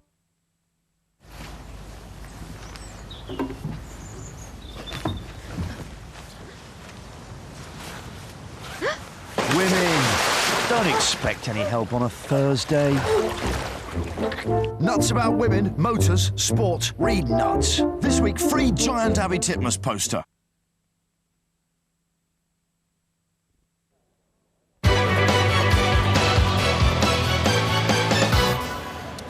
Which planet are you on? You're on planet Cheltenham. Welcome back. We've had the Triumph Hurdle now. Having walked it overnight, we want to see what effect that has had on the ground. The best clue to that is the time, and the best analyst of the time, Jim McGrath. Yeah, I think all the indications are that the ground is very similar to yesterday. The bit of watering has just held the moisture in. The time 4:360. Don't be alarmed that that's so far outside the fastest official winner, that Snowdrop. Bear in mind that particular year there were about 13 track records over 3 days, and there's some dispute whether the course was in fact accurately laid out that year. But it's a long way off the slowest time, which was recorded by Hyland on really testing ground in the turn of the decade, beginning of the 80s. The first year the course was remeasured. Well, joining me now, two people who, if you're going to stay watching Channel 4 after the race, you'll certainly know, countdown aficionados, Carol Vorderman and Richard Whiteley. I suppose this is no trouble for you, being a mathematician, of course, working out all the odds. Working out all the odds, but I'm desperate to spend a week with the bookie because I don't know about everything to do with betting, and I want to, particularly winning. Well, there'll be no shortage of offers, except, of course, you could get Big Mac. No. Absolutely He's not. fantastic. He's the greatest man. He is the greatest man. Big Mac. I love Big Mac. He's my role model. Oh dear, that's a worry. Before we get on to the serious horses today, of course, how is the Mayor of Wetwang? Well, I think he's woken up after the winter. Yes, he's now available for rides on Blackpool Beach. Oh, no, it's fantastic. He had a great start to last year, but didn't sort of do too well. But this year it's going to be fantastic. So I went to see him, and he's fantastic. He says, "Give my regards to his trainer." Is that James Bethel? Yes, he hasn't really seen his trainer much because he's. But no, the Mayor of Wetwang. It's not the Mayor of Wetwang. I thought it was your horse. No, what am I talking about? No, he's out to grass. It's twice nightly. What am I said he's on Blackpool Beach. It's twice nightly. I don't think we should. A tip for the Gold Cup. He's not very good with names. Believe me, he's not very good. Tip for the Gold Cup.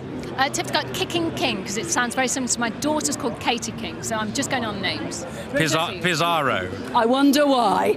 Have a lovely afternoon.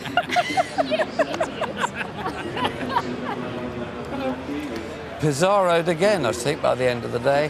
There's something rather worrying about a man who has McCririck as a role model. We've got the new staying novice after the break.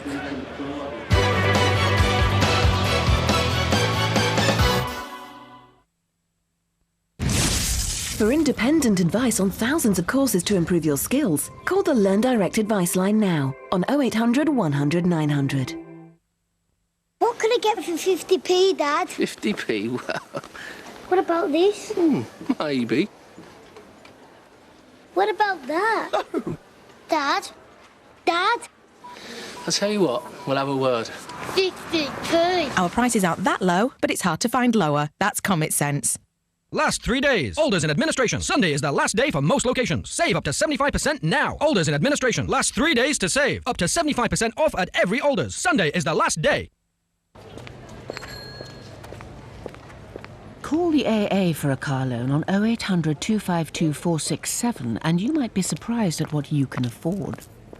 With a typical rate of just 6.2% APR, your monthly repayments could be less than you think.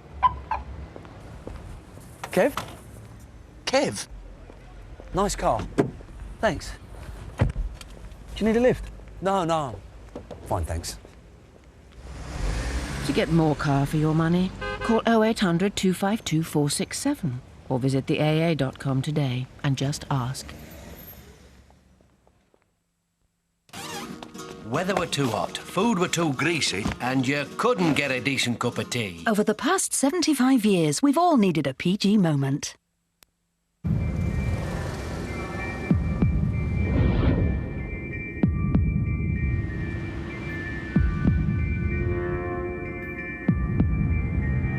Stop the world in its tracks. Introducing true crossover thinking. The new Nissan Murano.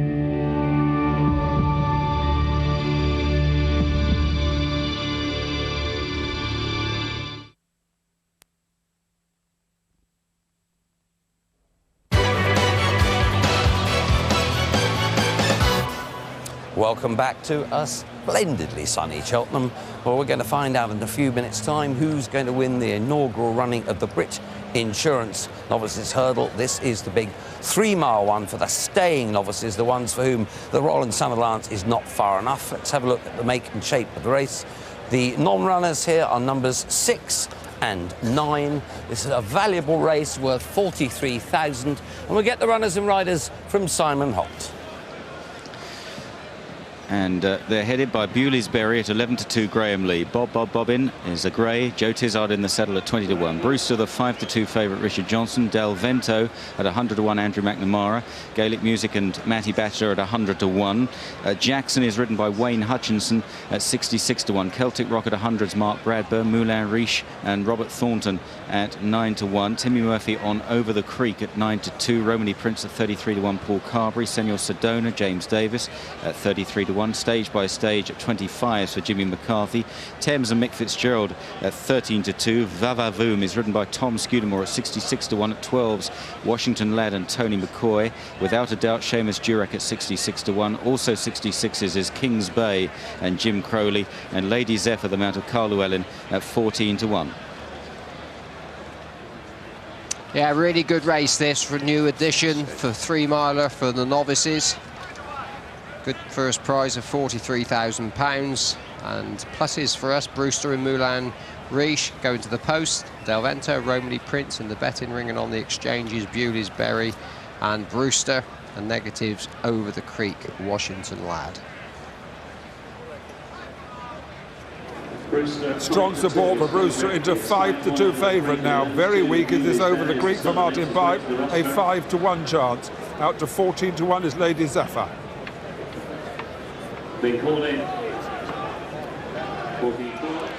So coming forward, and away they jump then for this Brit Insurance Novices Hurdle, starting off down the hill away from the enclosures.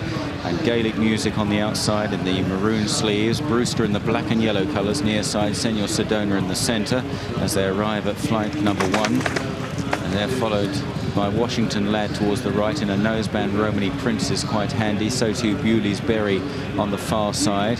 The grey is Bobbing, and then Vavavoom and Jackson as they clear the next. Towards the rear at the moment, Lady Zephyr. So Over the Creek is held up towards the back. On towards flight number 3. Gaelic Music and Senor Sedona from Brewster, Bobbin. Then Romany Prince and Washington Lad up the inside. Followed then by Jackson, stage by stage, and Moulin Rouge and Thames up the inside in white sleeves. Then back in the field, Del Vento in a yellow jacket. Over the Creek and Celtic Rock as they now run up the hill towards the next flight. Gaelic Music and Matty Batchelor, who won the first race here yesterday, riding again for Mark Bradstock as they clear this flight. Without a doubt, one of the back markers in yellow sleeves on the inside of Lady Zephyr. As they reach the highest point of the race course, about to swing left-handed. And Gaelic Music from Senor Sedona, Bewleysbury and Brewster. Vavavoom in a green jacket wide of the nose-banded Romany Prince. Washington Lad round the inside, then Bobbin and Thames. Followed by Kings Bay out wide. Lady Zephyr at the back still. Moulin Rouge in the orange sleeves. Just come into shot in a moment. The white face, the French raider Moulin Rouge. Over the Creek still towards the back on the inside. Blue and green jacket with the white cap.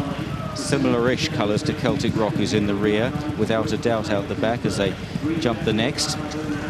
And over this one, and an incident there, Gaelic Music clashed with Senor Sedona, and one is down, Bewleysbury is down there. And so a bit of a reverse for Graham Lee and the Howard Johnson team, Bewleysbury. And it was very fortunate indeed that nothing was brought down there, because Bewleysbury went down amongst horses as they make the wrong run.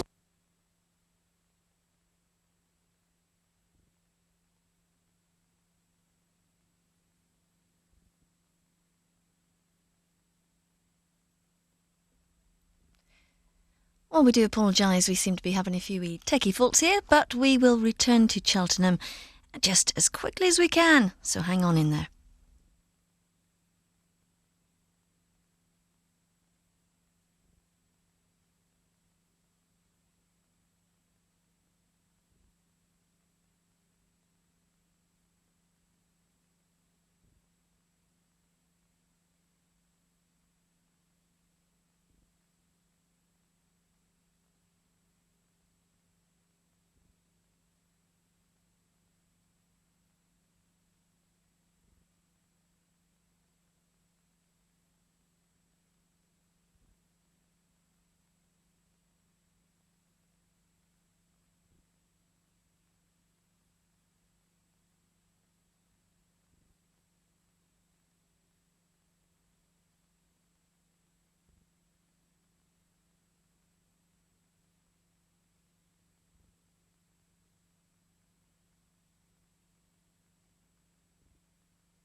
Well, we're having a look ahead to this afternoon and later on tonight, actually. It's 8:30 Friends and 9 o'clock The Simpsons. But why not return to Cheltenham just as soon as we can?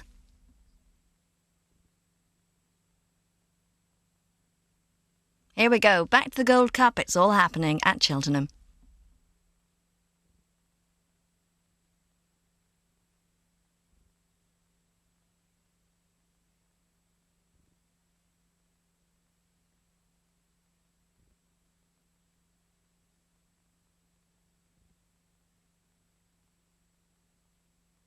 Apologies if you lost us a moment or two ago. Bob in the grey has moved right up there as they make this top bend and start down the hill. And making this run now, Brewster on the inside in the black and yellow jacket. Bob in. Washington Lad in third place. Then Thames and Moulin Rouge. Over the creek is under pressure as they start down the hill. And it's Brewster that has the lead. But the brave Bob in travelling nicely. On the right, Washington Lad with the white face. Thames is wider out in white sleeves. Then Moulin Rouge stage by stage and over the creek as they arrive at the second last. Bob in joining Brewster. And Brewster is going to have to call on his reserves of stamina now. Moulin Rouge moves up out wide, going very well indeed in the hands of Robert Thornton, who won the first race. Then Thames back in fourth place, and over the creek they run round the turn. Bob in from Brewster. Moulin Rouge cantering on the near side. Then over the creek. Behind these is Thames. They race down towards the final flight, 3 in a line, and Moulin Rouge has come galloping all over the other two as they race towards the line. Held on to by Robert Thornton here. The French raider Moulin Rouge at the last jumps it in front. Brewster is rallying. He's got bottomless stamina. In third is Bob in. Over the creek is running on in fourth place. Now goes third. Moulin Rouge getting a bit lonely in front. Robert Thornton shakes him up. Brewster and over the creek both snapping at his heels. It's still Moulin Rouge. 2 lengths in front. Less than 50 yards to cover. And Moulin Rouge goes on to win for Francois Dumaine. And a notable double for Robert Thornton. Close for second between over the creek and Brewster. Then Bob in, followed by Thames, stage by stage. Then after stage by stage, without a doubt, and Jackson. They're followed back by Romany Prince and then Kings Bay. Behind Kings Bay, Celtic Rock, Senor Sedona. And after Senor Sedona, Lady Zephyr. And trailing back in the end to Washington Lad, dismounted after the line along with Del Vento. And then Vavavoom was just about last to complete. Well, Moulin Rouge for trainer Francois Dumaine, who's already sent out Calamy to win at this meeting. Barracuda, of course, second yesterday. And Robert Thornton now challenging for the leading jockey at the meeting. That's 3 winners for him. All smiles today. A double in the first 2 races. And Moulin Rouge had this wrapped up going towards the final flight. Just seemed to get a bit lonely in front halfway up the running. But in fairness to this horse, he has picked up well when Robert has had to get serious with him. Because Brewster, the horse in the centre there in the black and yellow diamonds, he just keeps staying. That was a big jump from him at the last. Bobbin just feeling the pinch on the far side. And over the creek was the one that stayed on as well as the winner up the hill. Terrific race. Moulin Rouge returned 9-1, clear 5th favourite. Moulin Rouge beats Over the Creek, the 5-1 second favourite. Brewster was third, the 9-4 favourite, and you won't get paid on the fourth. Bobbin at 20-1. And that Moulin Rouge 7th to Made in Japan in the Triumph Hurdle a year ago. And it's all the 9s for Robert Thornton. 9-1 Penzance in the first, and he completes a 99-1 double for Robert Thornton. And the distances 2.5 lengths and a neck.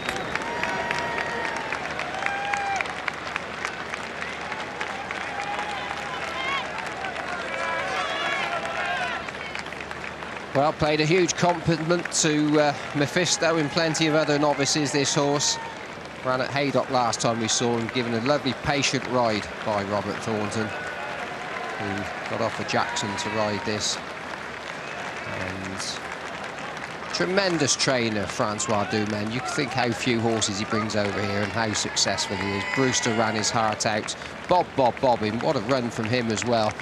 Colin Tizzard will be thrilled with that. And also, for a horse that's really big and immature, Over the Creek, another one not to disappoint at all. I hope Graham Lee is okay after that fall, is he? He didn't look great. It looked as though he'd done his collarbone. He sat up very quickly, but I think he sat up holding himself, so we'll keep our fingers crossed and we'll keep you posted on that. but certainly makes the Jockeys Championship here more interesting. 3 apiece now for Robert and Graham. Robert Thornton got half a chance, who rides 2 Chev in the next, now that the ground's dried up.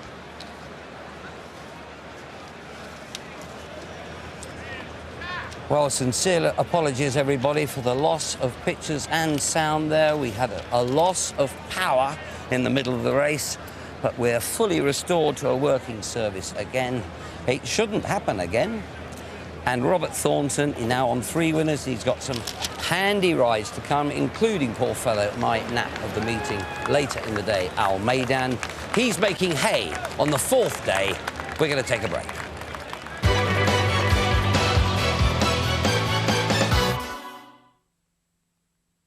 Hi, do you insure quality cars?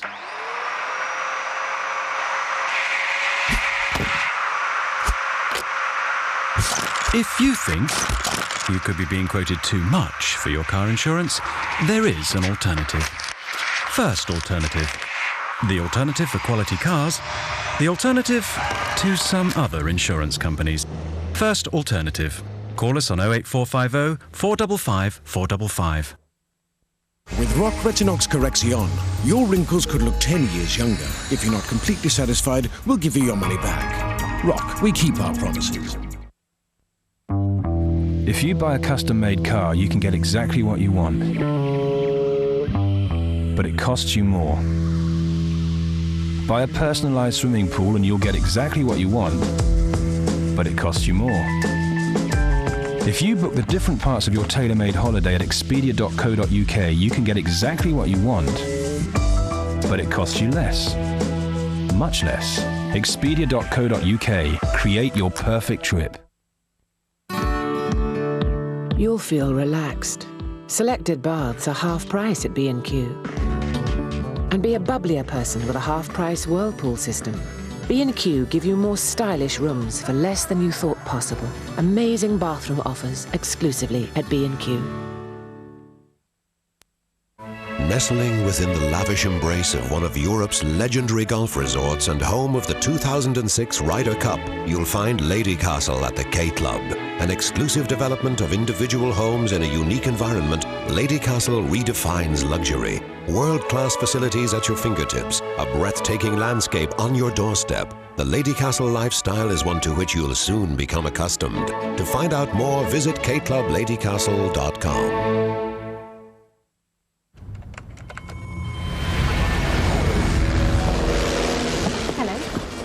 We've just had a baby. Oh, yes. Congratulations, Mr. Lewis. So beautiful. And you'd like to show your photos to everyone, really? Will they be safe? Of course. Why wait? Share digital photos almost instantly with broadband from BT from only $17.99 a month. Visit bt.com or call 0800 317 316.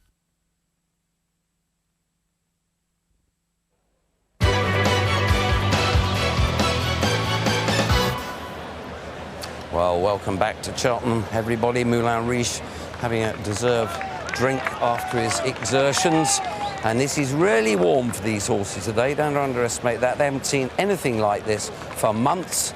And it's going to be quite a lot of exertion. And Francois Dumont is debriefing Chocolate Thornton, who's made a fair start to the day. And another victory for Choc as he comes back in. And he's making a habit of this. We're going to try and find him. He'll be posing for his pictures as usual. And Chocolate Thornton, son of a huntsman, learnt his trade riding in Leicestershire in his youth. And he's having a fantastic meeting. Locally based lad, very popular in the weighing room as well. And Monsieur Dumont, despite the defeat of Barracuda, has got a festival double on the board as well, of course, with Kellerme and this one. So, even with Barracuda's eclipse, it ain't been a bad working week. Well, we're going to have a word with Choc as he comes back. He picks all his gear up. Choc, well done. 2 out of 2 today. Now, joint leading jockey with Graham. Yeah, so they say. Got a nice enough chance in the Grand Annual, but... Yeah, Almaden. Yeah, we need a bit of luck again. What about this fella? Delighted Taafe? with him, yeah. Travelled real well all the way. I missed the one at the top of the hill, but it didn't affect him at all. and it was a case of not getting there too soon, which I probably did. And Penzance, great for you to ride one for King. Yeah, brilliant, yeah. That's made my week. Well, bad news to you, my bet of the week is Almeidan, but despite that, give it some stick. Yeah, will do. Cheers.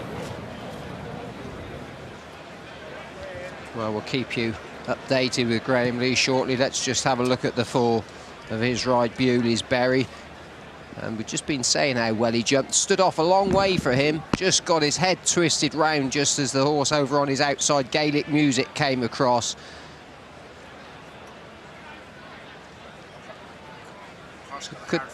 Yeah, I mean, and it was a shame because he's such a likeable type, this horse. He's a real chasing prospect, and he just really had nowhere to go as Gaelic Music jumped across him. Look, he had nowhere to land. Wasn't the horse's fault at all. Took a really bad fall, got a kick and a knock.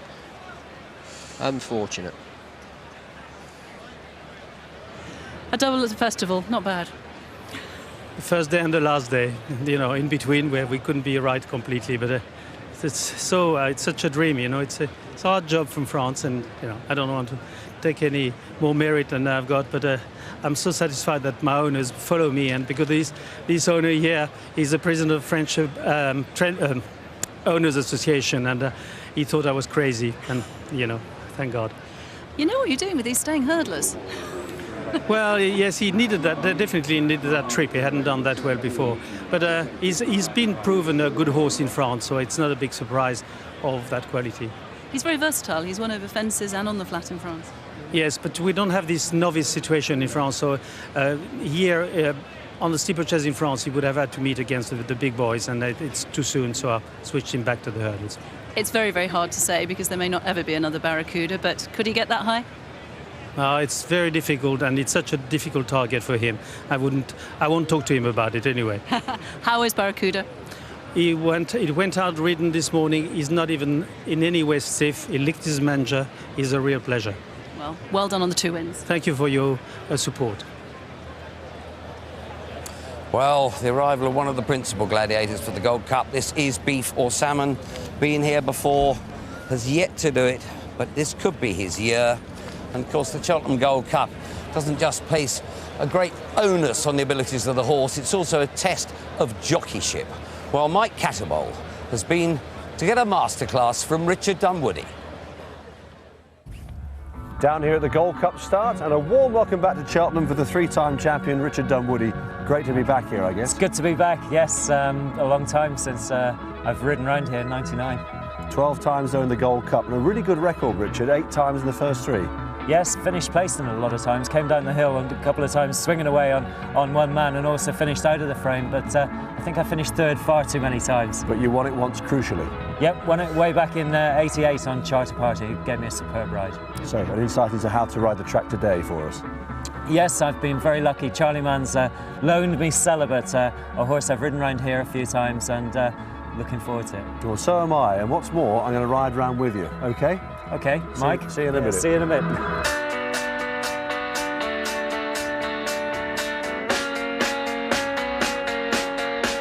Richard, what are your thoughts down at the Gold Cup start? You've shown them the first fence, you canter back, you get your girths checked by the starter or his assistant, and then basically, you know, you've said good luck to the Lasley, your eyes are on the starter, you know, the clock's ticking away, and as soon as he moves to the rostrum, you'll be looking at lining up where you want to line up. If you're looking to make it down the inner, you'll be moving over to that inside rail. You want to get there first. You don't want anyone in your way. So, you know, the start is a crucial stage of a race. Right, let's go, Richard. Heads up. You're off. And just across this little road here, going to the first. These 2 fences on the whole ride very, very well. It's a long time since Celibate's seen one of these fences. Measured that really well, got in close. These 2 ride against the collar, but it's also very important you don't make a mistake. You want to get your horse into a rhythm straight away, so you're really concentrating on getting that stride right. Again, I've gone long, and he was spot on.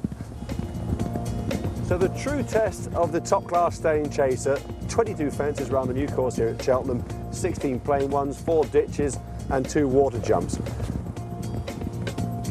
On the second circuit, Richard, the race really beginning in earnest now. You've climbed the hill for the second time. It is. Hopefully got a bit of a blow into them past the stands and coming to this fence. This is a tricky fence, a little bit downhill. Short. Went a lot shorter than I thought he would, but he was great. Then after that, Richard, you've got the water jump for the only time on the circuit. Of course, you jump it twice in the race. Yes, 2 water jumps in the race. As I say, most of them jump the waters very well, but if you do land your hind legs in it, it can cost you a bit of grind. It comes at a bad time of the race, just before the second last ditch. Now these ditches take jumping. That big orange grind rail, you want to be spot on at these. And he was very, very good. You don't want to lose ground at those. Horses catch that rail with the back legs, so you can get a very nasty fall. This fence doesn't cause too many problems usually. Now we're coming to the ditch at the top of the hill for the final time. 6 out. Horses starting to get really tired here, Richard. It's really important to get a good one in. Yes, this ditch, again, these with the take-off board, the horses can drag hit their hind legs on that and can catapult you straight out the front door. And hopefully you've jumped that okay, and you come to the last fence before you turn left-handed and go down the hill. Jump that superbly.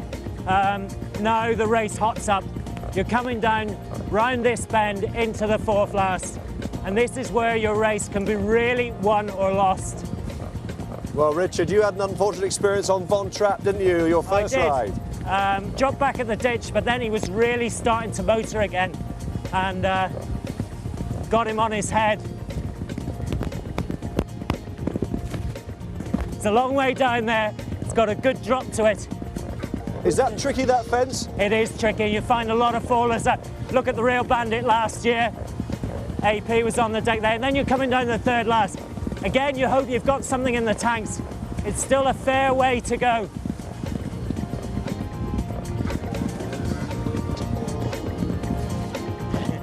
And this horse jumped it like a buck. I went long on Doran's Pride there. He put down on me. I've lost 2 lengths, and it cost me a Gold Cup. Now you're sweeping into the straight. As I say, hopefully, you've still got a little bit in the tanks. The lads will be looking for a bit of a run up the inner as well. Now, Richard, you've got to ask your horse for everything, to dig really deep. Can you hear the crowd at this point? You can hear nothing, Mike. You're really focused on these last 2 fences. So important you get them right. And the horses are getting really tired now as well. You want to be really meeting this, zigging this second last. And Celibate does it. Now you're racing to last. I say all out now. Pedal to the metal. And again, a lovely fence against the collar. And I think if the Gold Cup winner jumps it like that, they'll be happy. Good news is coming through about Graham Lee. He is okay to ride Grey Abbey. He got quite a fall there. That's good news for him. So everybody at this moment is okay. How is the trainer of one of the favourites, Michael Hourigan? How are you feeling? I'm fine too. Now, he looks superb. What are your thoughts? I don't believe he's ever been better than what he is at the moment. I'm a bit like a university student now. I've all the work done, I'm just waiting on the result. I was talking to Paul Carby yesterday. He said he hopes beef and salmon turns up, because sometimes it's beef, sometimes it's salmon. When the 2 arrive, he's brilliant. Yeah, I think he's in top form at the moment. The horse has certainly never been better, I'd imagine. Are you worried about A, the ground, and B, this very hot sun? A lot of horses having water thrown over them just to keep them cool. These National Hunt horses not quite used to this hot weather. Not really. He's won on all kinds of ground, so, you know, I mean, if you can have a trouble-free race, we have a big chance. What would you be saying to Paul when you give him the leg up? Apart from good luck, what will the finals instructions be? Win if you can. Good luck to you. Thank you. Frenetic activity down in the betting room. This is the heart of the jungle. The money is absolutely pouring in on the Tote Sport Gold Cup, and here are the sponsors here are going 4-1 against Kicking King, 9-2 Celestial Gold. Money for beef or salmon has come in from 11-2 to 5, out to 5-1 is Strong Flow, and 9-1 now against Grey Abbey, and it's then 12-1 Sir Rembrandt and 16 the Real Bandit. The money absolutely punters fighting to get on. Female, is it busy on your magic machine? Yeah, it is. They're back in Kicking King and Celestial Gold. Drift drifting out is B4 Salmon and Grey Abbey after Graham Lee took that tumble. He went out to 9.5 to 1. Kicking King is the horse, so on the machines. None of the big price horses are being supported, not even your Real Bandit. And what are you doing at home? You should be down here in the jungle with us. Get betting, get betting! Posh birds, fairly. Well, the trophy presentation for the inaugural Brit Insurance. That took place just a few minutes ago, and it turned out to be a pretty decent race. And Clive Coates, chairman, and Anne Murray, his wife, presenting the prize to indeed Francois and Elizabeth Dumont on behalf of the owner of Moulin Rouge. Winner number 3 of the meeting for Robert Thornton. Well, we are now coming to the climax of the 4-day festival. The race that it really all boils down to. Grade 1 in status, £212,268 to the winner. The one that is not with us is the 3rd in the World Hurdle yesterday, Rule Supreme, but 15 are up for the Cup. And they're headed by an enormous outsider, a horse that ran in the Champion Hurdle here early in the week, Astonville. You can have 1,000 to 1. And that's not generous. Tom Scudamore, Bally Cassidy at 100 to 1, Seamus Durack, B4 Salmon at 5 to 1, Paul Carberry, Celestial Gold at 9 to 2, Timmy Murphy, Grey Abbey and Graham Lee a 9 to 1 chance. Then Barry Geraughty riding the King George winner, Kicking King, who is the 4 to 1 favourite. Pizarro at 14 to 1, Davy Russell. Royal Eau Claire at 50s, Christian Williams. Sir Rembrandt at 12 to 1, Andrew Thornton. Then after Sir Rembrandt, Strong Flow and Ruby Walsh at 5 to 1. Take the Stand at 33's Tony Dobbin. The Real Bandit, Tony McCoy wearing a red cap at 20 to 1. Tutchev at 50 to 1, Robert Thornton. And Truckers Tavern at 125 to 1. Former Gold Cup runner-up Brian Harding. Ven Ottery 250 to 1 for Jamie Moore.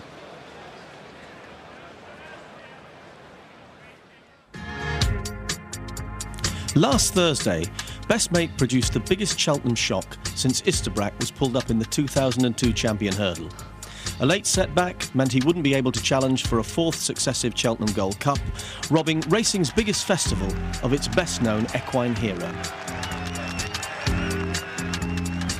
As Best Mate exited, King George winner Kicking King re-entered, having made a near remarkable recovery from his own health scare a week earlier.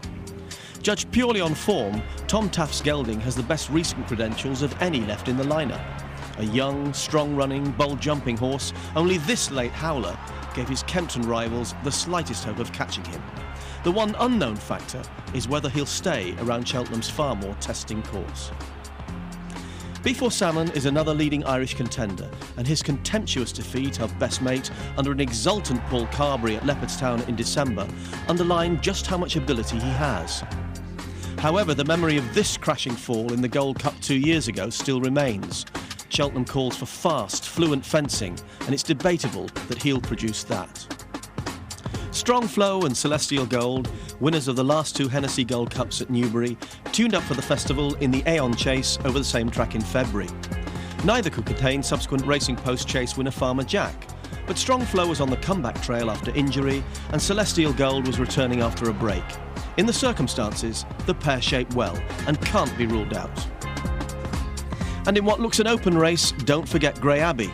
Admittedly, his course and distance win in the Pillar Chase in January came in a substandard renewal, but a blend of sound jumping and bottomless stamina is a combination vital for the big test. With me now is Robert Allner, trainer of Sir Rembrandt. 2nd last year. Can he go one better today? Well, I hope so. He's certainly going to try to, yes. The going is different, of course. It's faster ground, but I'm not putting forward excuses. He's in great form, and I'm sure he'll run well. Obviously, Andrew Thornton had a really difficult choice between Sir Rembrandt and Kingscliff, and then sadly with Kingscliff withdrawal, it was all sorted out. Has he been, I don't mean has he had any doubts about the switch, as it were, but is he as bullish as he was last year?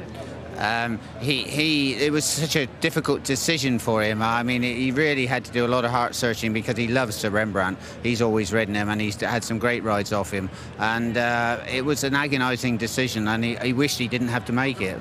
But then he made it, and then fate changed things, and now he's back on Sir Rembrandt, you know. One quick one, Team Allner's got free gift in the 4 o'clock. I know it's your wife who's officially in charge, but what are his chances? I better be careful what I say, but seriously, he deserves to be here. He will like the fast ground, but I can't really see him winning.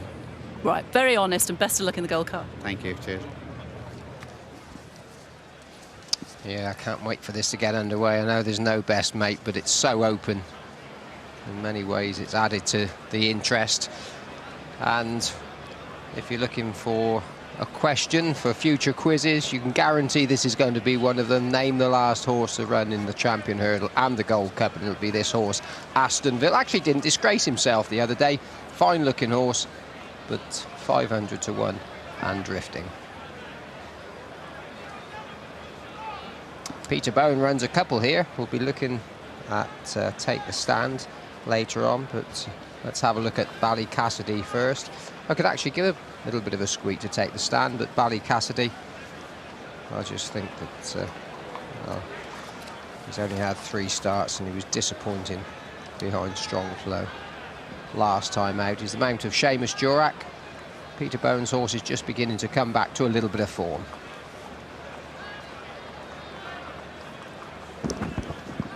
Well, there is B for Salmon. He looks an absolute picture. I've never seen him looking better. A good winner at Leopardstown at Christmas when he beat Best Mate. Little disappointing last time, but if he's back to the real B for Salmon, he'll make them all go. Here's last year's National Hunt Chase runner-up, Celestial Gold. Made striking progress this season with 2 good handicap performances and significant ones under his belt, and then a promising third at Newbury last time out in the AN.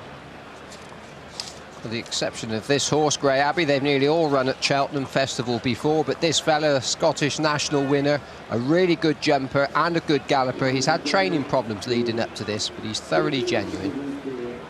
6 is Kicking King, and what a gorgeous looking horse he is too. He's got time on his side. He's only 7. He's a good winner of a King George. Under a little cloud about 3 weeks ago, but looks back to his best, looking at him in the ring. There we have Pizarro, blinkered. Pizarro was a little disappointing behind Hedge Hunter at Fairyhouse. He wants to come back to the Pizarro maybe that won the bumper here to have a chance here. Here's a grand horse, Royal Eclair, who won at the festival as a young horse, won with Martin Pipe. Done really well with Paul Nicholls this season, very consistent, but we know a lot about him, and quite a few of them have to run below form for him to win. This is the horse we've just been hearing about from his trainer, Robert Thornton. Sir Rembrandt, fine-looking horses. I often think that he jumps adequately, not particularly exciting, but he gets the job done. Great race when he was second here last year. This is his time of year. 11 Strong Flow. He looks particularly well in the ring too, really well in himself, stepping to his chin around there and looks lean, mean machine, ready to run. Good run at Newbury the last day, further improvement, but it could come. Here's Take the Stand, who's been running on unsuitable ground of late, so don't be too put off by those form figures. He's definitely better than that. Can jump left, but if he puts everything together, it's not beyond him to reach a place. This is the Real Bandit, second string of David Johnson and Martin Pipe. He was a good horse last year. He's just struggled to find his form this time around, and his one success came here. Loves this course, done most of his racing here, in fact.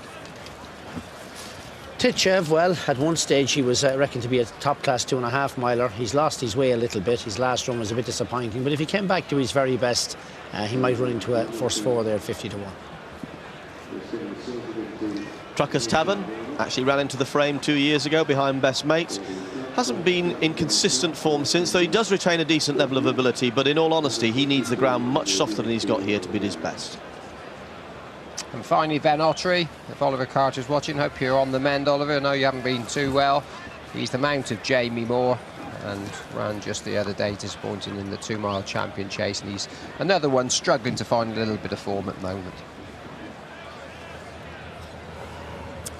Well, marvellous atmosphere building up as ever before the Cheltenham Gold Cup. We've had some spectacular action over the last few days, and this could well top it.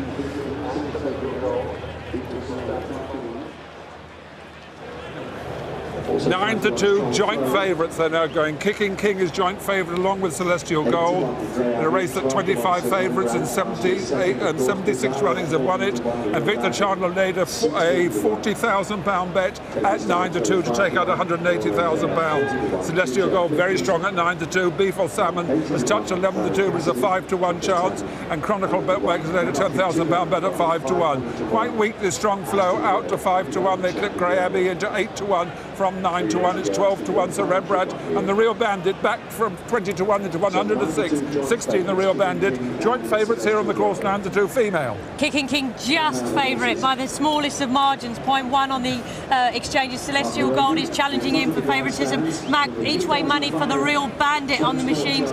Now on the exchanges, not as much money on the Gold Cup as there have been in all the other major ratings of the meeting. The parade for the Tote Sport Cheltenham Gold Cup, headed by Astonville, 13th to 14 in the champion hurdle, so they've decided to run him in this. Potty or what? He is followed by the more serious Bally Cassidy. Has plenty of ability, he'll like the ground, and may run better than that big price suggests. He's in from 100s. Well, Beef or Salmon, if this fellow is ever to win a Gold Cup, this depleted field surely gives him the best opportunity he'll get. Celestial Gold, typical Martin Pipe improver, must be more to come. Is the necessary class really there? And Grey Abbey, well, throws his heart over the fences and then follows it. Admirable chaser, but the drying ground, it's no help to him.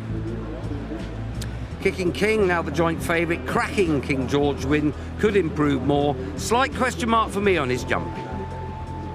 Well, Pizarro, better runs, recent form than the form suggests. Edward O'Grady hopeful if he bothers to jump properly. Royal Eclair, he's been in good form all season, but he's plenty to find on the book. And then behind, we've got Sir Rembrandt. He's been in very good form at home, I can tell you that. Last year's runner-up, he'd have liked the taps on all night. And Strong Flow, best turned out in the paddock, loaded with ability. Paul Nicholls nursed him back, and the yard struck festival form yesterday. Will take the stand. His jumping can be a bit iffy, but he'd be very well suited by this ground. Well, the Real Bandit, you can never underestimate a hungry McCoy. An AP, well, he'll be ravenous for this one.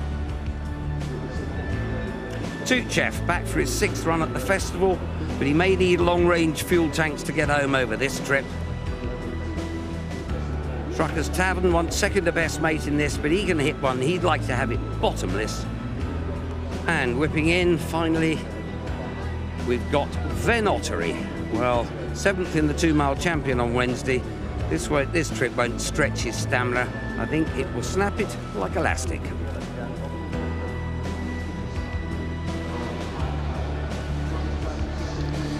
Just a check on the colours for you as the runners make their way to the start.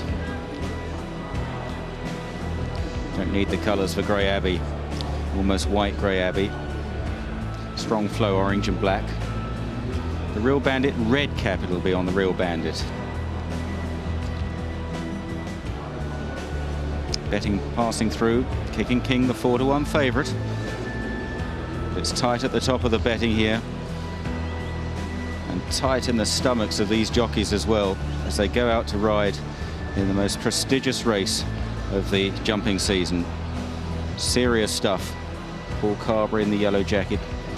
Timmy Murphy in blue and green aboard Celestial Gold, and Barry Geraughty in the background there just behind Graham Lee, who's on Grey Abbey.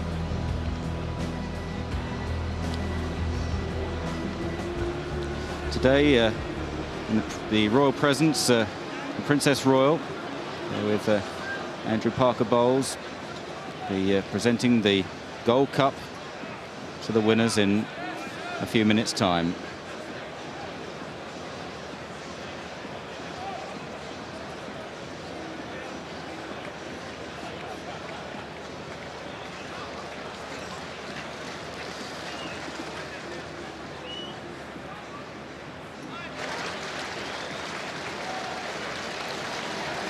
Runners going towards the start. Meanwhile, in front of the stands, some former heroes. This one needs no introduction. Desert Orchid, who got the better of Yahoo in that bitter struggle in the mud here. And still in tremendous form. And a few other champions in front of the stands as well. Garrison, Savannah, Jadami and Cool Dawn.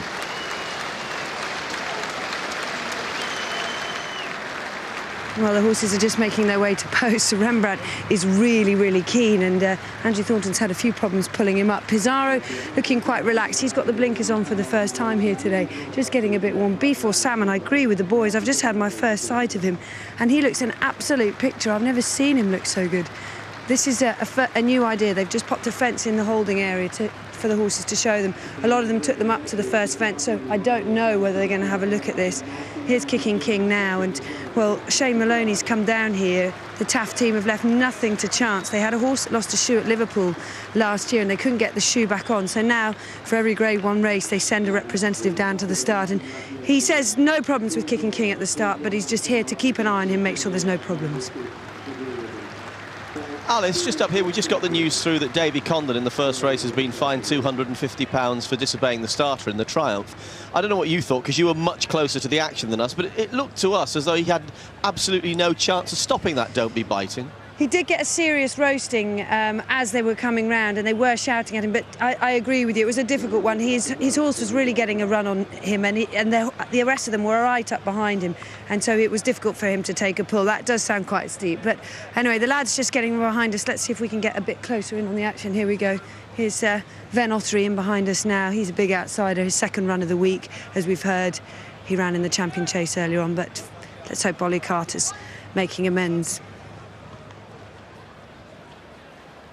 Let's have a look at the eye catchers. The one grey in the field, standing in the middle there, Grey Abbey, but it was Sir Rembrandt for us, going down for Simon B for Salmon, and pluses Celestial Gold, Kicking King and the Real Bandits on the bet, in the negatives, B for Salmon and Strong Flow. You can't find a vantage point anywhere. Everybody's on the rails, and the closer you get the winning line, they've been here since, well, what time did you arrive? Oh, about 11 o'clock. Goodness me, what's going to win? Strong Flow. Strong Flow. Grey Abbey. Strong Flow. Chip each way. B for Salmon. Kicking King. Sir Rembrandt. Kicking King. Strong Flow. What does the policeman say? What does the policeman say at the winning line? Who's going to come home first? It's got to be Kicking King. He says it's got to be Kicking King. Watch the hat go up in the air if he wins. Thank you. They're going 9-2, each of two now, Kicking King and Celestial Gold, and there's only been two more Open Gold Cups in history. They went in 1957, 6-1 the field, 5-1 the field in 79. It's now 9-2, each of two here, with 5-1 Barthas, B4 Salmon and Strong Flow, and 8-1 Grey Abbey.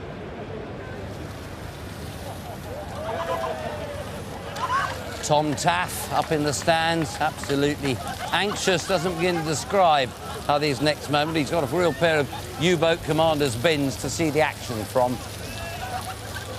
Grey Abbey, they're beginning to line up for the 2005 Gold Cup. The starter mounting his rostrum, calling the race, Simon Holt. And the job for Tom Taafe and his training colleagues is over.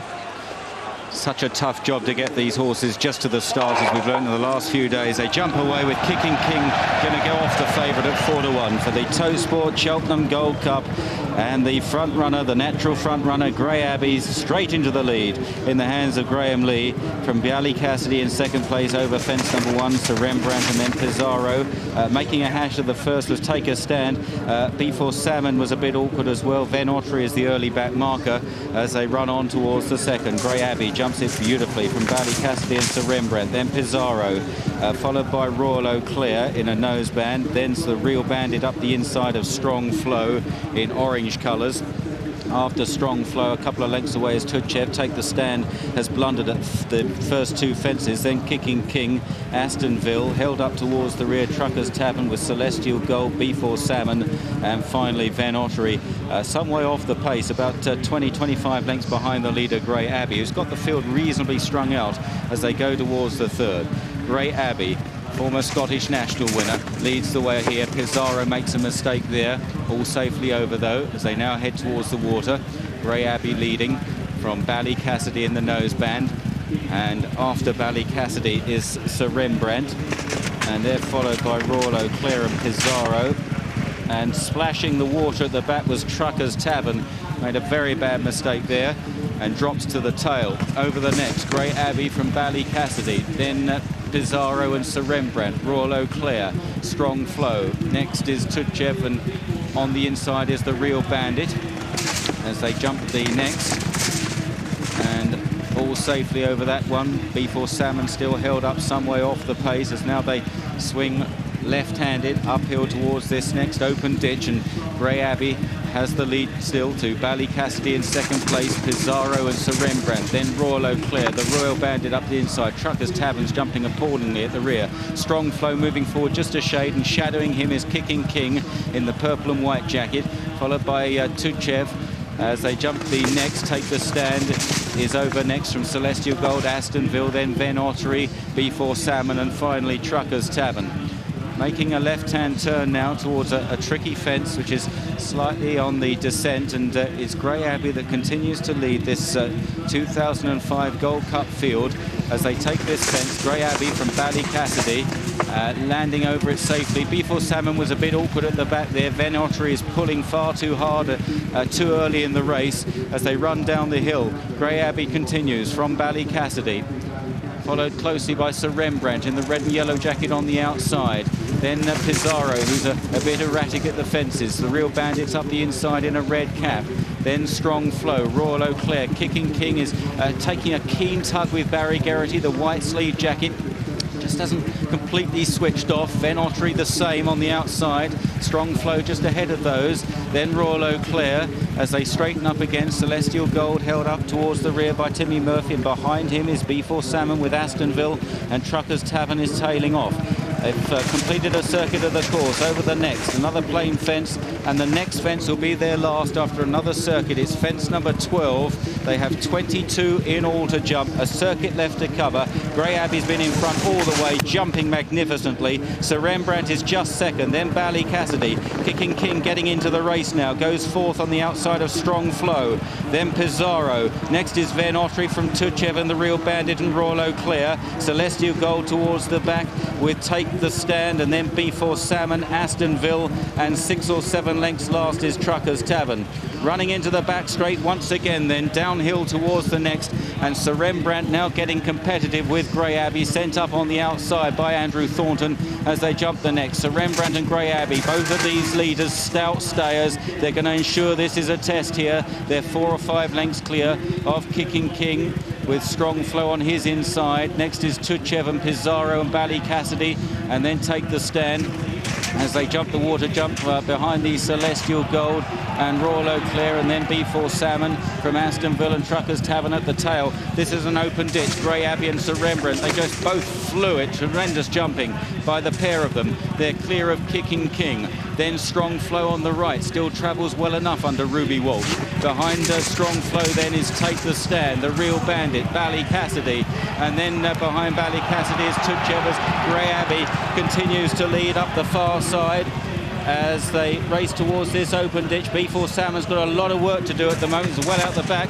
and it's Grey Abbey that lands in front there, and down at that was Pizarro. Pizarro is a faller at that as they race towards the next, and it's Grey Abbey from Sir Rembrandt, Kicking King right there on the outside, followed by Take the Stand, then Strong Flow in 5th place. Pizarro, Celestial Gold begins to make some headway, followed by Ballycassidy as once again they begin this turn left-handed now. They've got 4 fences left to jump, and it's Grey Abbey and Graham Lee, who's been having a wonderful week, shadowed by Barry Geraughty on Kicking King as they jump the 4th last. Grey Abbey's jumping just hasn't let him down. Kicking King right on terms though, then Take the Stand. Sir Rembrandt back in 4th place, being stoked up from Strong Flow, then the Real Bandit and Celestial Gold down towards the 3rd last. Grey Abbey and Kicking King, they're racing as one, jumping 3 out. Kicking King lands ahead there from Grey Abbey in 2nd place. The King George winner gallops to the front. Kicking King here, Take the Stand running a mighty race in second place, gives chase now. Barry Geraughty steals a half glance, followed by Sir Rembrandt. They run round the final turn and take the stand, is laying it down in second place. Tony Dobbin here, Kicking King on the far side, will have his stamina tested as they run to the second last. Then Sir Rembrandt, Royal Eau Claire is running on over to Kicking King and take the stand in the air together. They're well clear of Sir Rembrandt and Royal Eau Claire. Kicking King has about a length and a half on take the stand on the near side. The final fence, Kicking King skims over 3 or 4 lengths clear and now getting away, and Barry Geraughty shakes him up the hill. Kicking King by 5 or 6 lengths to take the stand. It's going to be an Irish winner of the Tote Sport Cheltenham Gold Cup. Kicking King kicking away to win. Kicking King from his second take the stand, an amazing run. Sir Rembrandt second last year, third this year. Then Royal Eau Claire, followed by Grey Abbey and Strong Flow and Celestial Gold. A gap then to Ballycassidy. Behind Ballycassidy was the Real Bandit, and then Astonville. And another Gold Cup disappointment for Beef or Salmon, who's been pulled up. Kicking King, his class came through here. Tom Taafe, the winning trainer. He's had a few worries in the last few days with Kicking King. The horse didn't appear to be healthy in the run-up to the Gold Cup. Suddenly he came right again, and he was travelling beautifully all the way. He was a bit fresh in the early stages. Barry Geraughty was trying to get him covered up. He was racing keenly. There was just a slight question mark about whether he would stay the 3 1/4 miles. It was tested here. He drew clear up the hill to win in the style of a very good horse.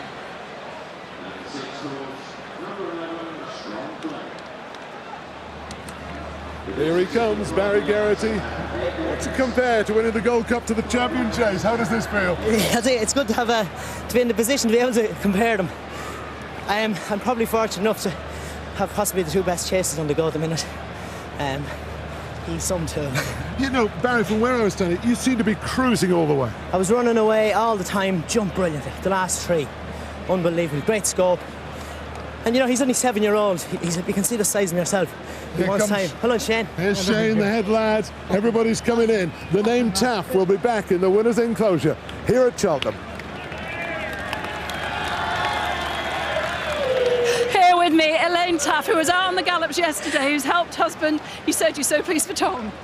I'm just so delighted for Tom, because everyone has always put Tom, you know, being who his father was, so I'm just really delighted that I'm sorry for Tom. No, it's a great moment, and you've got it back for Ireland. Yes, it's an amazing moment. And my 2 little boys, Pat and Alex, at home. Hi guys, we can't wait to see you tonight. And didn't Barry give him a great ride? I didn't watch it. You sound like Henrietta Knight. They look like great owners and friends. I was there with Hen and Jim, and I had to get out, and they just kept shouting out to me, he's okay, he's okay, he's okay. Go and find the husband. Oh, I can't wait to see him.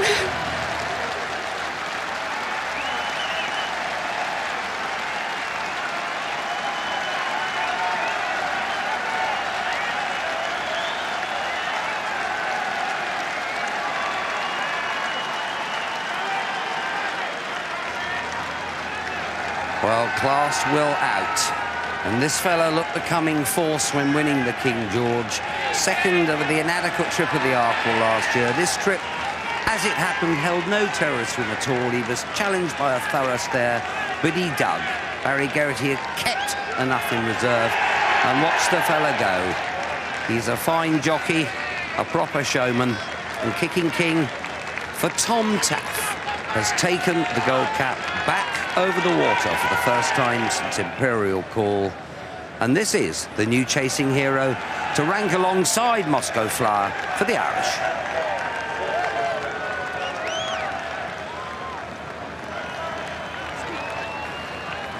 Well, I can hardly tell you this is an incredibly emotional moment for all those involved with Kicking King. This is the place for tears and also for cheers, and we're going to get a few of those as Barry makes that long route back to the winner's enclosure after the Gold Cup at Cheltenham. This is simply the pinnacle of the game.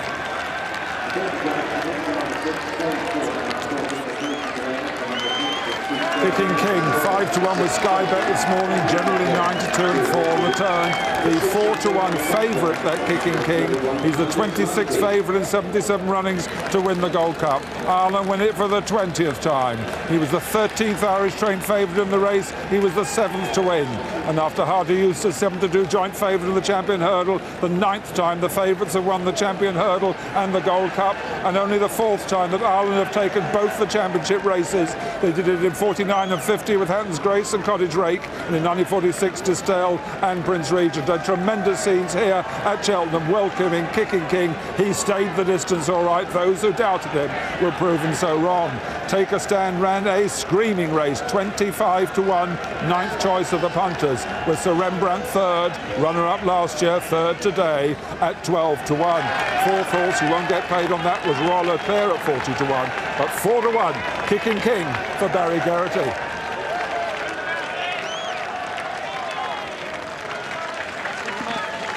Well, a wonderful performance, a great result, as his wife said, for Tom. Tom has been steeped in horse tradition all his life, and that's his wife Elaine there, but what a wonderful achievement. Tom, of course, was reared up in the shadow of his father. Taafe won 4 Gold Cups, 3 in Arkle and 1 in Fort Glennie. He bought this horse as a yearling himself and passed him on to Conor Clarkson, a great owner of his, and he's delivered him here under a cloud a fortnight ago to win the greatest prize in steeplechase in the Gold Cup. Well wishes all around. Fantastic scenes, given a wonderful ride too by Barry Geraughty, and a fantastic stay of the crowd.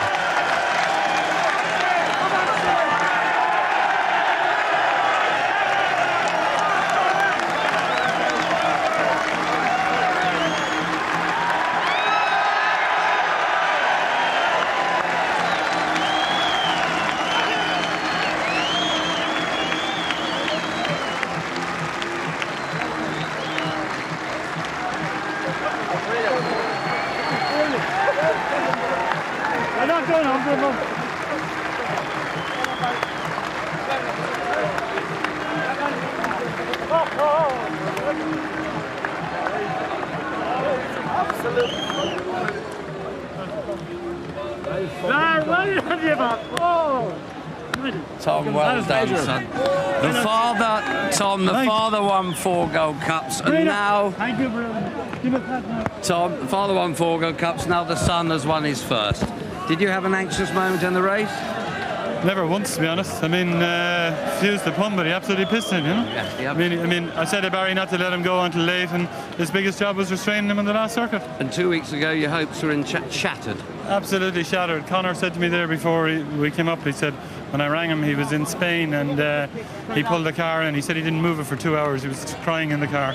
And I'd like to emphasise that it's the horse that told me to come here. It wasn't me. He just told me. He was so well. And what was in tatters, we persevered. He said that he wanted to come, and that's why we came. Tom, you're a great family man. What's it mean to you to have the name Taafe back on the Gold Cup? Well, it's a very proud one to have for my parents and whatever, so happy days. Tom, a great day. Well done. Thank you. Well done.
So here in 2005, we have happy echoes of one of the greatest jumping events of all time.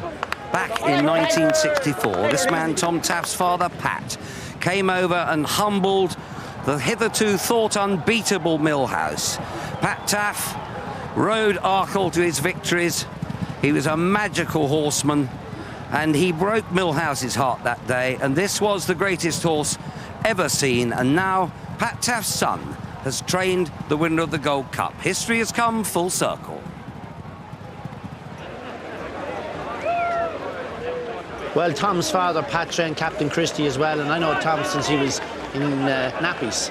And when he was a very young man, he used to come racing with me, going to find the pints and things like that. And he would throw the water over them all. Good man, Tom. I thought there was water in it. But he's a great man. He's come a long, long ways. He's kept the whole thing together over his life, and his father and mother have passed away now. But what proud people they will. But his Uncle Toss and all his relations, Jock Lyons and Bill Lyons, will be very proud of this day, because they're a whole family steeped in this. And Barry Geraughty's father and mother as well, Tucker and Bee. Barry's relations going back a long ways had Golden Miller as a young horse. So this whole setup is steeped in tradition of Gold Cups coming out their ear holes. Ted, you said he's done really well buying and selling young horses. Yeah, he's a good eye for a horse. He served his time with Arthur Moore, who's a good judge as well. And he bought this horse as a yearling and has a field full of nice young stores. He's a good eye for him. Somebody else didn't go away and buy it from him. He can buy a horse, break him and bring him to this stage. It's 100%. Full remarks from every step of the way. Well, great career. And also, let's remember, take the stand and Peter Bowen. Tremendous race he's run in second place. This is Shane Maloney, who looks after the horse, who his trainer's just drenched along with the horse, but I don't think you mind it. No, nobody cares. Nobody cares. Just the happiest day of our lives. Now, you've had a few, obviously, ups and downs in recent weeks. Yeah, but just to get here is brilliant. My heart goes out to the connections of Kingscliff and Bestmate and those, because we thought we were out and we were all devastated. You've been here with him all week, have you? Yeah, since Monday. And riding him out? Yeah, Barry rode him out and Tom rode him, and just everything went according to plan. Brilliant. And when you let him go on the way after the parade, what did you think? I knew when he was bucking going out, I knew that was it. And the race, did you watch it all? No, not at all. Oh, you're as bad as Mrs. Taafe. No, I was down at the start and I was walking up during the race. But go on, what's going to happen tonight? Probably go home. Just go home? Yeah. Well, I think you might get a bit wetter. Celebrations start tomorrow. Oh, really well done. Okay, thank you very much. Some meeting for this man, Barry Geraughty. Well, a big kiss for the festival.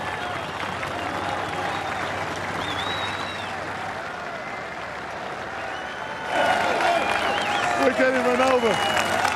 Just look at this. Look at this.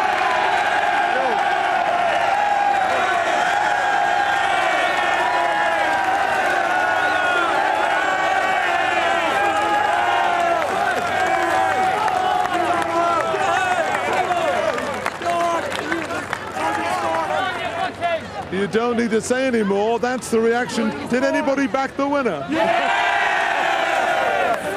I told you this morning. You did. I told you this morning. Get on it. Look at the glass. It's terrific. What a great feeling. And look, there's a Viking, an Irish Viking up there as well. Wonderful. Well done, guys. Well done, Ireland.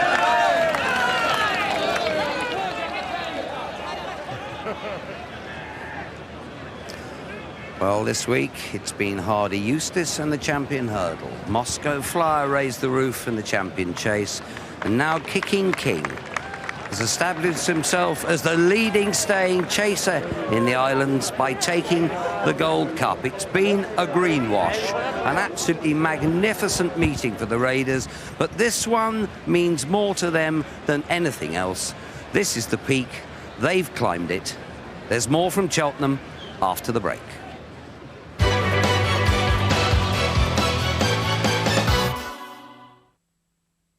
Fire away. I've got a mortgage at the bank. Smashing. Yeah, and I'd like to change it to one of those great new low-interest mortgages I've seen. Brand new customers only. Well, what about those great fixed-rate mortgages? Sorry, brand new customers only. How about one of those discounted mortgages? Brand new customers only. Oh, well, I'll just pay in this cheque. Can I borrow a pen? Oh, you want this pen? Yeah. Sorry, it's brand new customers only. A pencil? What, pencils? Yeah. Super. Brand. Fine. New. Great. Customers. Thank you. Only. Only. Bye. Bye-bye. Bye-bye. Bye-bye. Shouldn't all mortgage offers be available to everyone? Brand new customers only. At Nationwide Building Society, they are. Nationwide. Proud to be different. Right now, there's 25% off all outdoor plants at B&Q. That'll put a spring in your step. I love to keep a clean club, but the boys get so rambunctious sometimes. Nice catch! Hence, my new Bissell Pro Heat Protect Beauty. It's the only one that thoroughly cleans and provides Scotch Guard protection all in one beautiful machine. Smoothies! Scotch Guard protection. It's cool. Now clean and protect with Bissell. It'll put any neatnik in hog heaven. Bissell. We mean clean.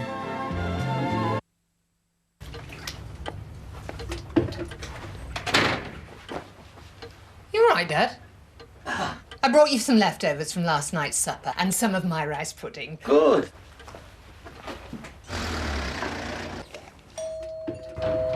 Hello, Mr. Williams. Hello, Jim. So been cooking again? Let's see what we've got here. Shepherd's pie, hot pot, roast beef. Hi, Mum. Grandad's helping me with my homework. No, don't worry. I'll share Grandad's dinner. Wiltshire Farm Foods. Delicious meals to your door. If you're about to renew your car insurance, call the AA team on 0800 294 5555. Last year they arranged over 1 million policies. And because they negotiate on your behalf, they could save you as much as 30%. And now they're offering a full money-back guarantee to anyone who finds a better quote. If you need car insurance, you need the AA team. Call them now on 0800 294 5555 or go online.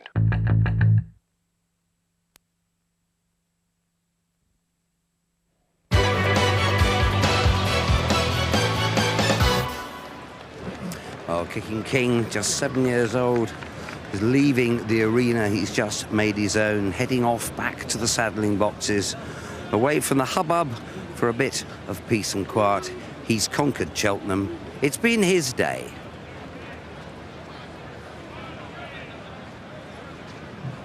Your Royal Highness, ladies and gentlemen, before we present the 2005 Tote Sport Cheltenham Gold Cup, the Steeplechase Company would like to mark the occasion of the Tote's 25th year of sponsorship by inviting Your Royal Highness to present a small token of our appreciation to Mr. Peter Jones, the chairman of the Tote.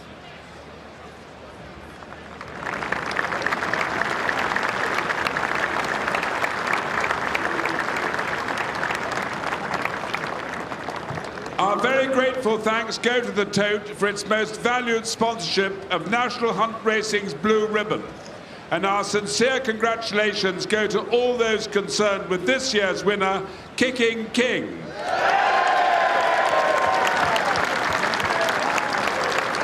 And it is now with the greatest pleasure that I invite Your Royal Highness to present this famous trophy to the winning owner, Mr. Connor Clarkson, and his wife, Dimna.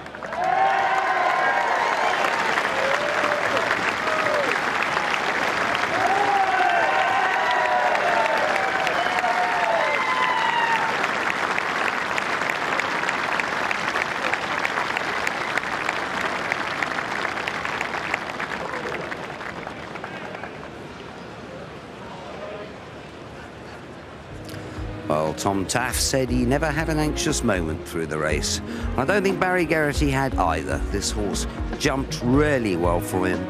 He knew he was going to stay, and the despair of a fortnight ago, the tears have turned to cheers. This is where this fella wants to be, coming down that horse walk, waving that flag on this horse, Kicking King, the 2005 Tote Sport Cheltenham Gold Cup winner.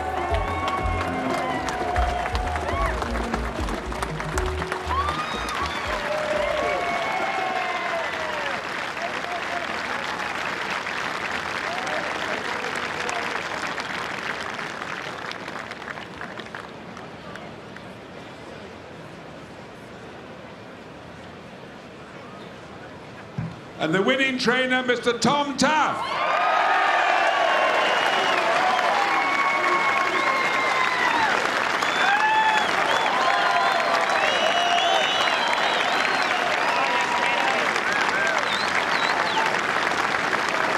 And the winning jockey, Barry Geraughty.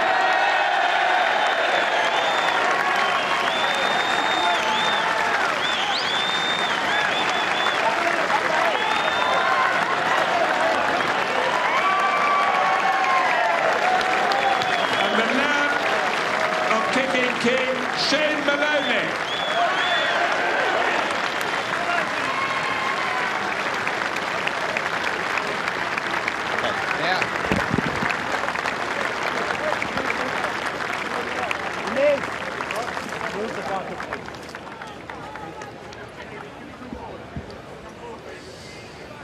Well, a tremendous winner, and throughout the race nothing was ever going better. It was a question that the only doubt was whether he'd stay. He stayed to some tune, and John, he won with real authority. He always travelled well, as you said, jumped well. A lot of them didn't, in actual fact. The ground must be a little bit quicker than we thought. Grey Abbey took them along at a decent clip. Take the stand, Tony Dobbin must have been pinching himself at this stage. Couldn't believe how well he was travelling. Sir Rembrandt, they made different tactics this afternoon. He ran well for a long way. And just out the back there, Ted, strong flow in Ruby. Yeah, but the winner was in command from a long ways up. If you took the winner out of it, Take a Stand was going well. But the winner, Take a Stand, is the only horse to really get in a blow from here. But Barry is able to sit there over the last couple and wait, because I suppose in his own mind he knows he has the pace. Horse was second here in 2 good 2-mile hurdle races. He doesn't want to press the button. There's 2 fences to jump. And hard as Take a Stand and Tony Dobbin try, Barry really hasn't put foot to the metal completely yet. Jumps the last 2 well, which he needed to, but he did do it well. Just one stage I thought, hang on, is he going to find something when he goes for him? But he did, he responded. You just remember that moment at Kempton, and he was all but down, more down than up at the last in the King George, but he picked himself up and galloped on again, and he's done it today. And you said earlier, what a horse he must be. Been second to Well Chief in the Arkle last year, second in the novice. Was it second to back in French? That's right, yeah. He's a horse that had the pace to win over 2 miles as a novice, like Imperial Call, and go and get 3 1/4 miles. He's a special horse, and we stays right and sound himself. He'll be here for a long time to come.